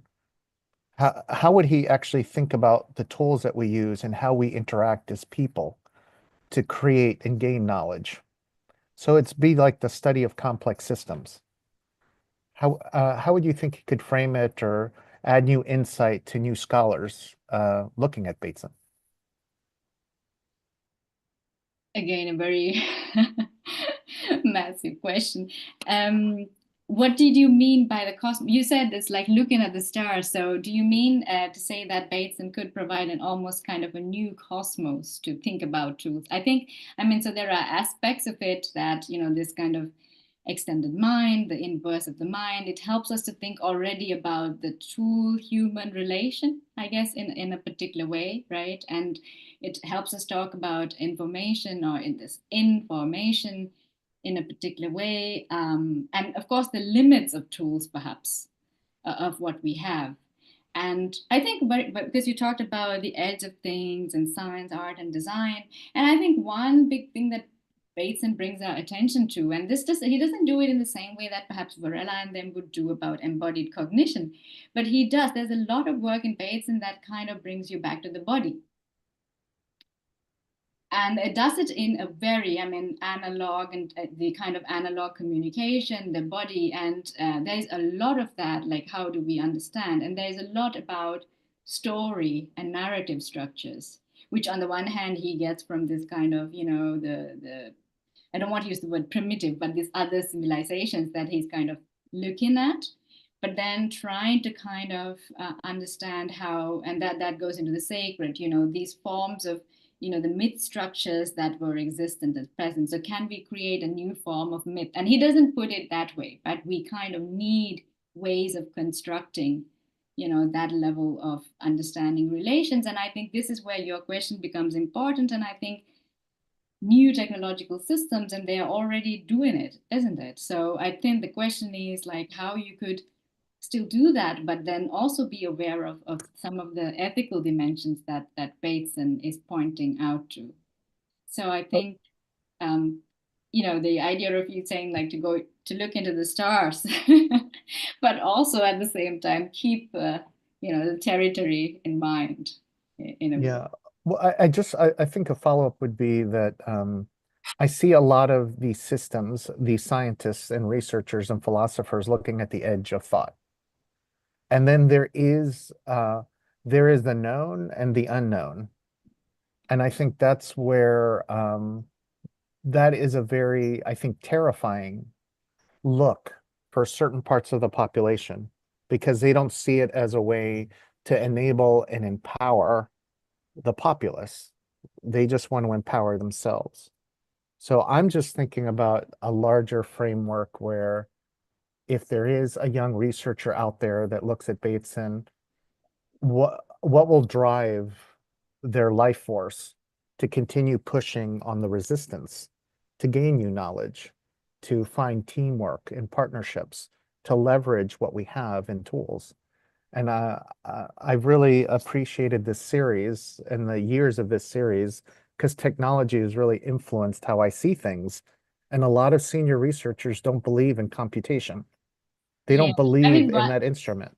Yeah. One thing, I mean, we talked about a little bit of violence and decolonial, you know, methods, right? One thing I mean, this is a huge, again, part, and I am sorry, I mean, the thing is, it's also impossible to bring out all aspects of Bateson, but thank you for your question. And I think one thing I just didn't mention so much, but it's super important in Bateson when he talks about, like, as you said, you know, this fear, unpredictability, unknown, dealing with that, I think there's a whole discussion about play, right? And, you know, when we are in binds, the kind of situation of how this trans-contextual confusion that we might have, and how play, for an example, or humor, right? So there's an attitude. These are all, and I think there are people like Stephen Nachmanovich who have done like really great work in talking about what that means for the contemporary kind of cultural stuckness, or what kind of, and I think in a way to be playful in contexts where you're stuck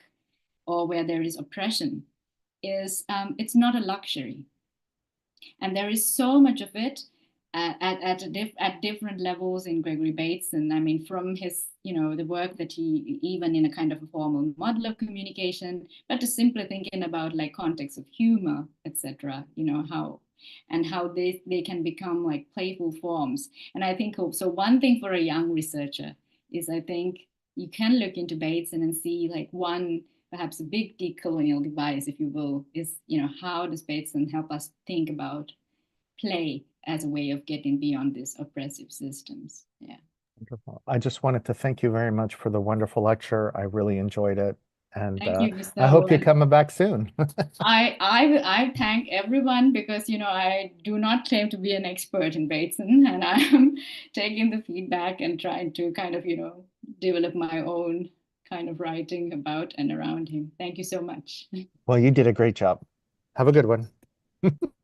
So maybe I could just jump in there if there's some space for a moment. And building upon Martin's very interesting observation, connecting Holtzman with Deleuze and so on. Actually, Holtzman's someone we need to think about. I think I've only recently come across him, of course, in the context of Jeffrey Hinton's Holtzman machine and so on. I wanted to kind of like, in a sense, go back to the kind of debates that preceded many of the debates about artificial intelligence, the debates about swarm intelligence in particular. Many of the people, those working on swarm intelligence, have shifted into the world of AI, but there were some extraordinary things that were coming out of those debates that somehow were left hanging in the air. And I'm particularly thinking about the work on emergence, which is a very enigmatic term, to say the least. I mean, John Holland never actually attempts to define emergence. He resists that. And then we get Stephen Johnson, who gives examples of emergence. We don't really know what it is. It's very difficult to explain. And yet the term seems to be re-emerging in the world of AI. I'm not quite sure if it's been used in the same way, probably not, but the notion of emergent capabilities, whereby neural networks have been able to look at the patterns in the data and begin to establish these abilities. They begin to sort of learn to write code and translate languages. And it's referred to as emergent. Whether or not it's the same as John Holland's notion of emergence, I don't know, but it is a very evocative term, especially as if we think about swarm intelligence, we think about sort of flocks of birds, murmurations of starlings as these complex adaptive systems. Now, the point I want to make is this: is that and to try and link it to Martin's comment, is that John Holland has a beautiful expression that seems to be indebted in some way to Bateson.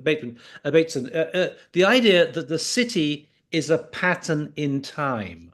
Now, he makes this observation on how somehow a city maintains its coherence. Now, he doesn't talk about it as a complex adaptive system, but somehow it's there in some senses. And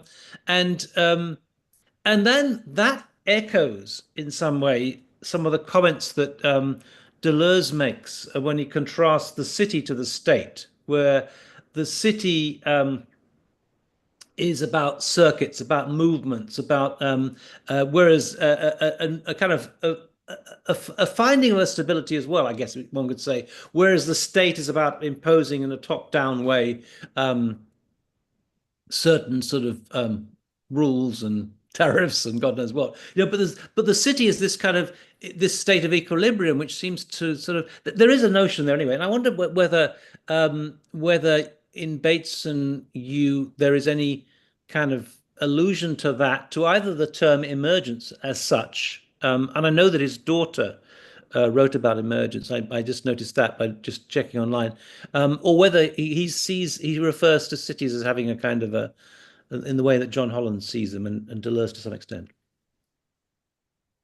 Okay, again, there were so many points. I just wrote down bits and pieces, but because you mentioned Deleuze earlier as well. So first of all, I think there are very direct connections between Deleuze and Bateson, in the sense that Deleuze and Guattari do, draw on Bateson at various points in their work, Thousand Plateaus. So the whole idea that when Deleuze and Guattari talk about this kind of, again, the multiple kind of forms of equilibrium that are lost in the libidinal economy of the West, right? So that is directly drawing from then at that point Bateson's kind of Narvin work. And then, of course, I think Deleuze and Guattari thinks at one point that Bateson is not political enough. And so I think one person who's working on this is our group member, John, is, I think, explicitly writing on this, kind of looking at Deleuze and the kind of Batesonian connection.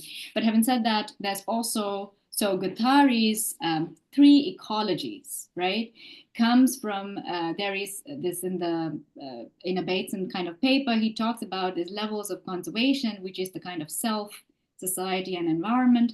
And again, these three ecologies is a concept or a construct that has a very close relation to Bateson. What Deleuze and Guattari would do, which Bateson doesn't do in the same way, is that they very explicitly politicize these concepts. So there's a very explicit political discussion, and they have they apply it in multiple contexts, and and the nature, or I guess the rhetoric around it, is different.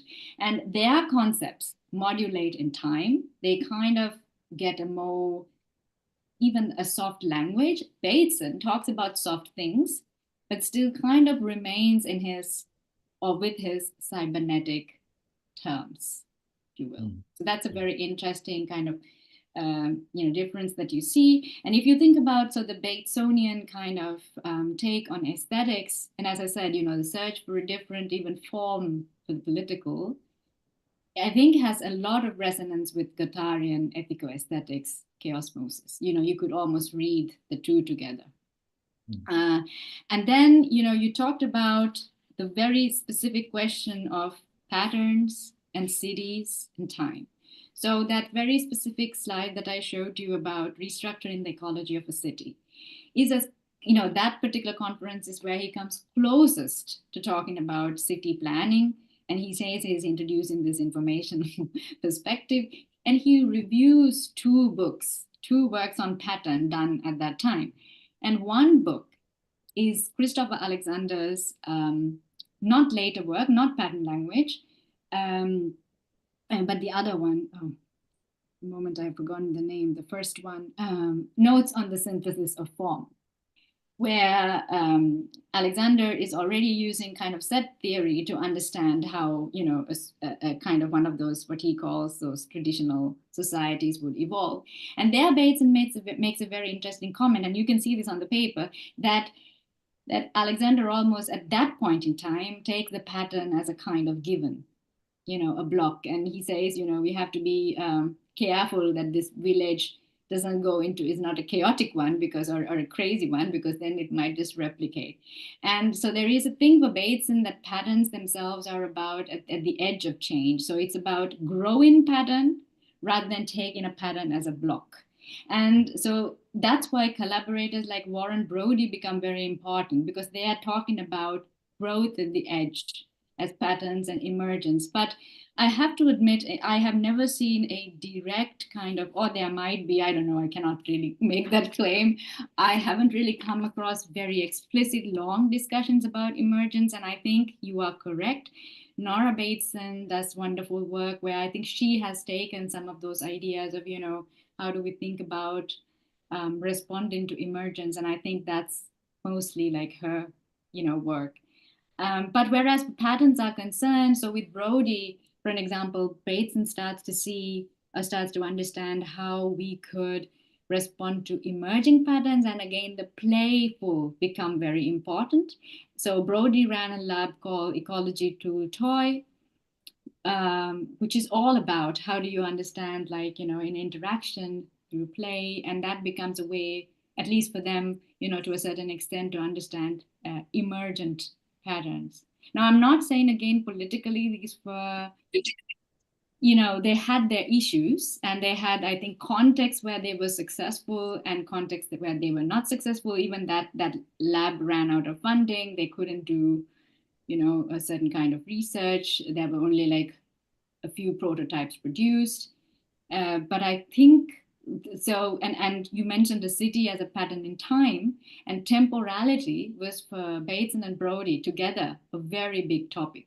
So actually, I'm writing something on that, but didn't even want to touch it because it's a huge kind of area again. So for Bateson, but I think there's definitely there's not a discussion about plans or specific kind of restructuring, but there's definitely enough of a meta theoretical framework to understand it, I think. Yeah, I think this is to do with kind of in John Holland. It's a kind of enigmatic comment he just throws out there, but it's to do with the supplies of a city and how it kind of maintains that equilibrium. And the analogy he makes is with a standing wave in a stream, which is, I guess, the way that, or even though the molecules of the water, whatever, are changing constantly, nonetheless, they maintain this kind of pattern. So it's a pattern that is never static, but so there is. I just think in this world there is something astonishingly rich and that could feed in if only we could grasp precisely what it is. And the term emergence is one of those incredible terms, so suggestive, but so elusive in a way. And I must go and see what Nora wrote about this, because clearly it could emerge out of Bateson's work.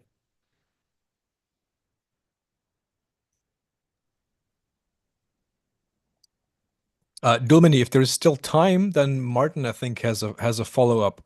Are we still good time-wise for everyone? Yeah, I think so. Okay. Yeah. I guess I can't start my video. Well, let me just point on the issue of emergence, which is something close to my heart. I actually knew John Holland when I was working on my dissertation at Michigan, and think the world of him. But we shouldn't forget the work of Prigogine. And it was really the moment when Prigogine adopted Turing's application of nonlinear equations to understanding chemical morphogenesis that enabled Prigogine to start to deploy a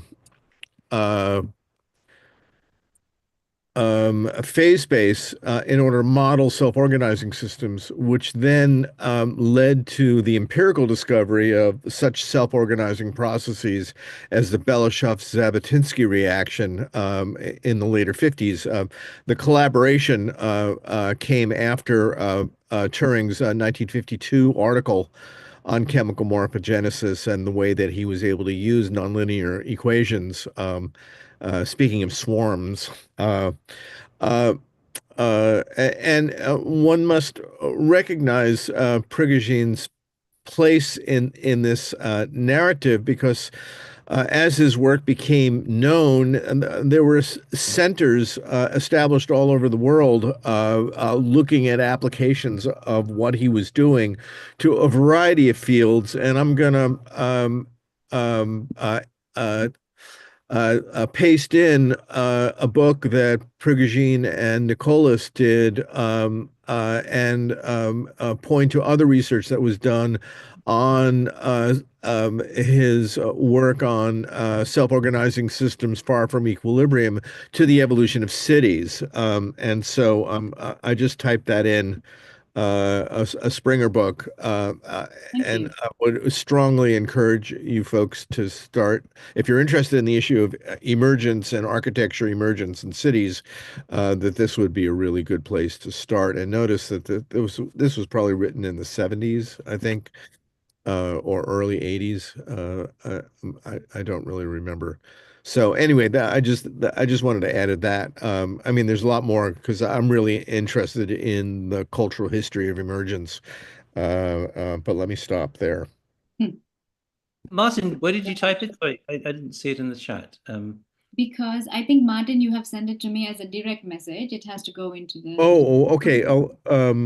Let me copy paste Let me it. see if I can repost it to everybody. Sorry about that. I reposted it. I think, we also had a discussion with John Holland for the book that we did on swarm intelligence. This is Roland Snooks and myself, before he died, obviously. It was, and he's an astonishing figure. I think that if I were to say, I mean, Roland is also amazing, but if I were to say, have a kind of offer a critique of the way that architects engage with swarm intelligence, it was about freezing it and seeing these beautiful, beautiful images, and I think it's all about process. And I think we were probably barking up the wrong tree. And but absolutely, emergence is something that we need to return to again and again.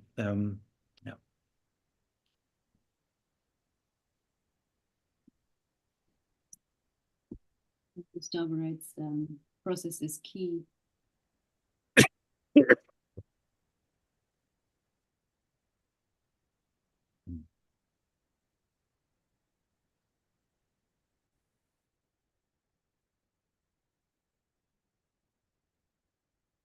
And formation.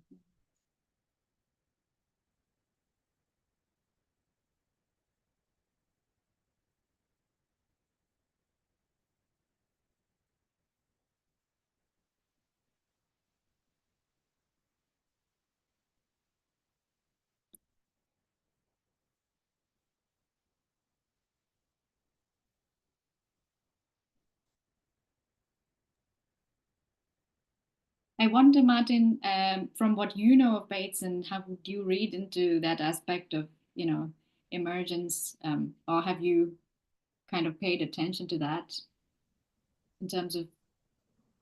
You're muted. I think you're muted. That's why I was really glad to attend this talk, which was terrific, as I communicated directly to you. I got interested in emergence through the connection between second-order cybernetics and what was called back there the counterculture. And so thought that was, and I don't know if you know the work of Bruce Clark, who's been tracking this. Bruno and I go back a long way.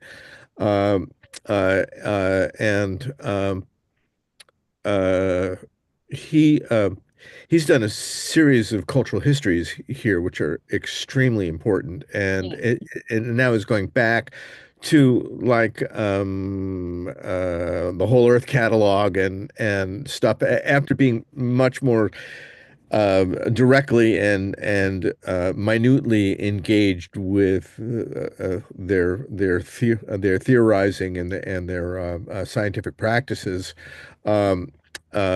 So my interest became stirred by that, but I discovered Prigogine's work in the late 70s, and then ended up writing my dissertation on the cultural history of emergence in the context of the avant-garde as a discourse of resistance against domination. So I've been working in that territory ever since. In the last 15 years, I've been interested in the cognitive neuroscience of jazz improvisation and how both top-down and bottom-up processes are quite equally engaged in the process of jazz improvisation. And I went to the Berklee College of Music and played for a number of years, so I have a personal interest in this as well as an intellectual interest. Anyway, that gives you a little bit of background.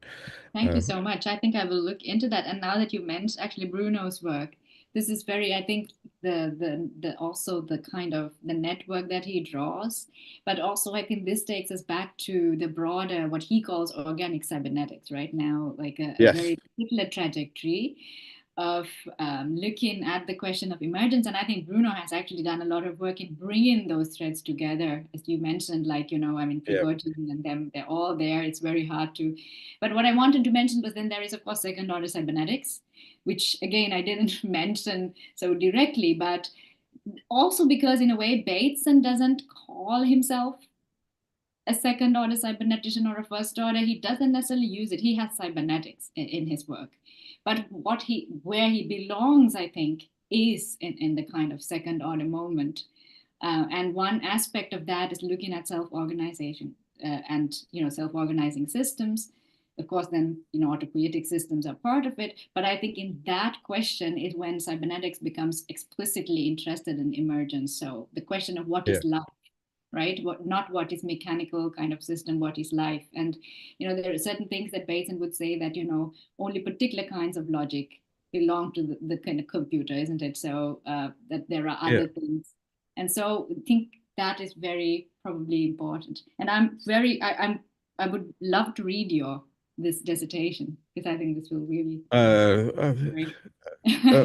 well, because of the trajectory of my career, most of that got published as individual articles, so you can just go online and find them. But the one thing that I'm interested with respect to this is the way in which Bruno's work originally came out of a study of the cultural history of equilibrium thermodynamics.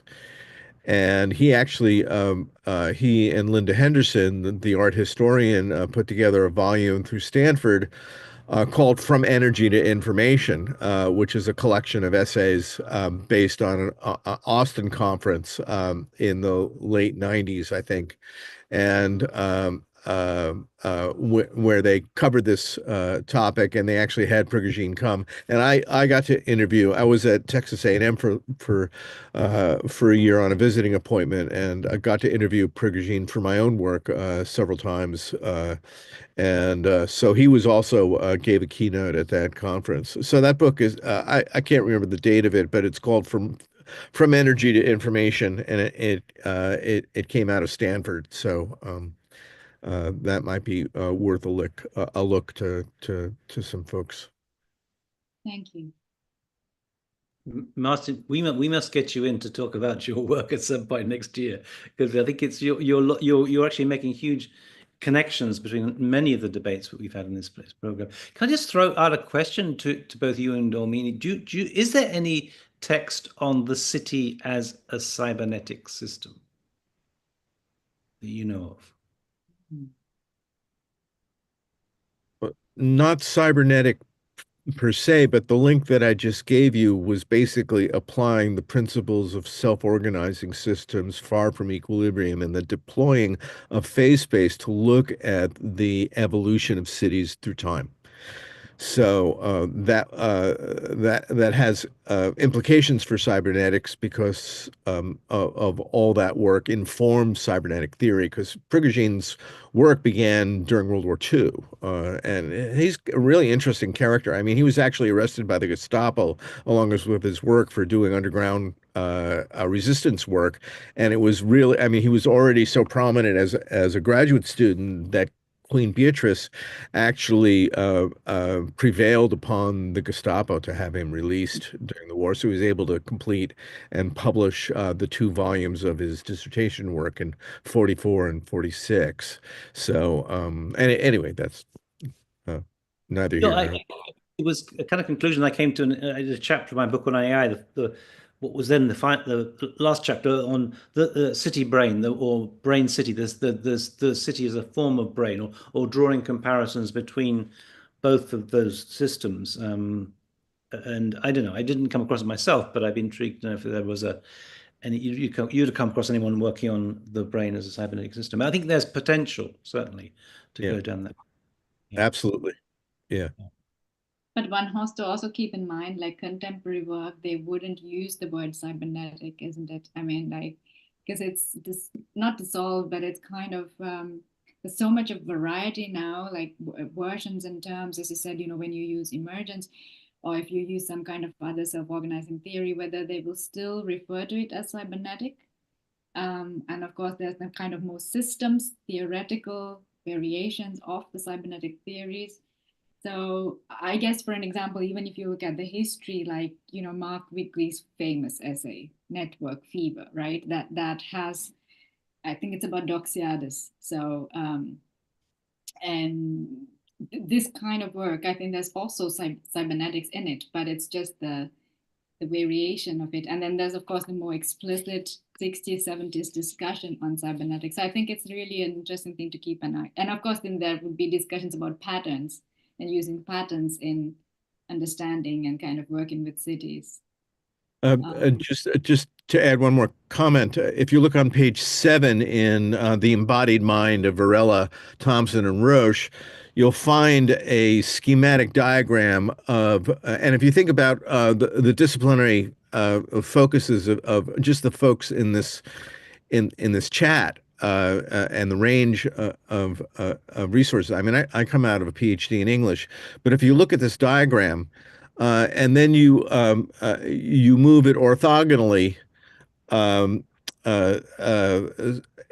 then extend it with respect to time. Remember, we're talking about the importance of irreversible time and you can see the sources of different disciplines and the particular figures associated with this, and you get this sense of almost like a Belousov-Zhabotinsky spiraling of the emergence of what eventually becomes cognitive science, and you get a sense of an ecology going on here through time, just in terms of the intellectual collaborations that are occurring across disciplines.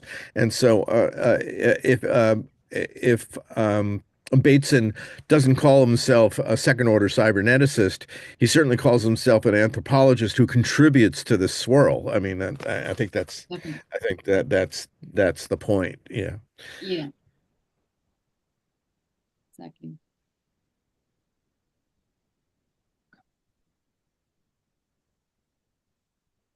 I think we answered all the questions. Well, I think that we've just opened up a whole series of a can of worms of other potential questions, but that's probably a good reason to invite you back, Dulmini. This was a fantastic session. And I love the connections that you've made, and also the questions coming in that have been made, the connections being made there. So it's a very fertile territory. I get a sense. Thank you so much. Actually, I wanted to say that because it's not easy for me as well to, as I said, because Bateson's own positionality, right? And to talk about Bateson as a certain kind of a precursor to a particular kind of, let's say, decolonial discourse. This is not an easy thing to do if you think about like having to frame it. But I think there is a value in doing it, and it's not easy, but I think some of these discussions, would help to expand that a bit. Mm-hmm. Absolutely. I guess we can wrap things up. It's been a very intense time. There's a lot to digest. Amazing discussion. Yeah, it was wonderful. Thank you all. Thank you, Dulmini and Martin, for weighing in. Yeah, fantastic. Neil. Yeah, no, I think that we just maybe we could say a few words about the series itself, because I think it's been a series where we've many contributors from Delft and all over the world, and let's see this as itself a kind of a self-organizing system that kind of carries on growing and in the future. So we will be doing another series the same time next year of 6, and we're gradually building up this kind of library, shall we say, of videos. They're all on Digital Futures on our library under Architecture and Philosophy. We started off with Slavoj Žižek 3 or 4 years ago now, I forget exactly. And we've had some astonishing sessions, and it's great to see this as a kind of living system, a living community where we're getting further feedback into it. So, well, what can I say? I also want to thank the Digital Futures team behind this.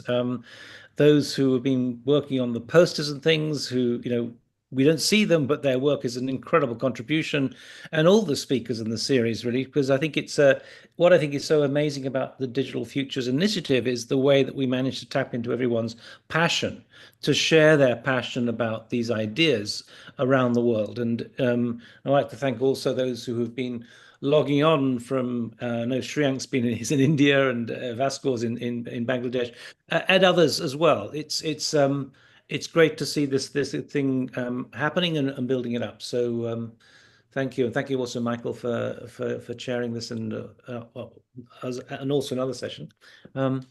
So same time next year, we will meet, and thank you again, Dulmini. This was terrific. It really was. Thank you so much.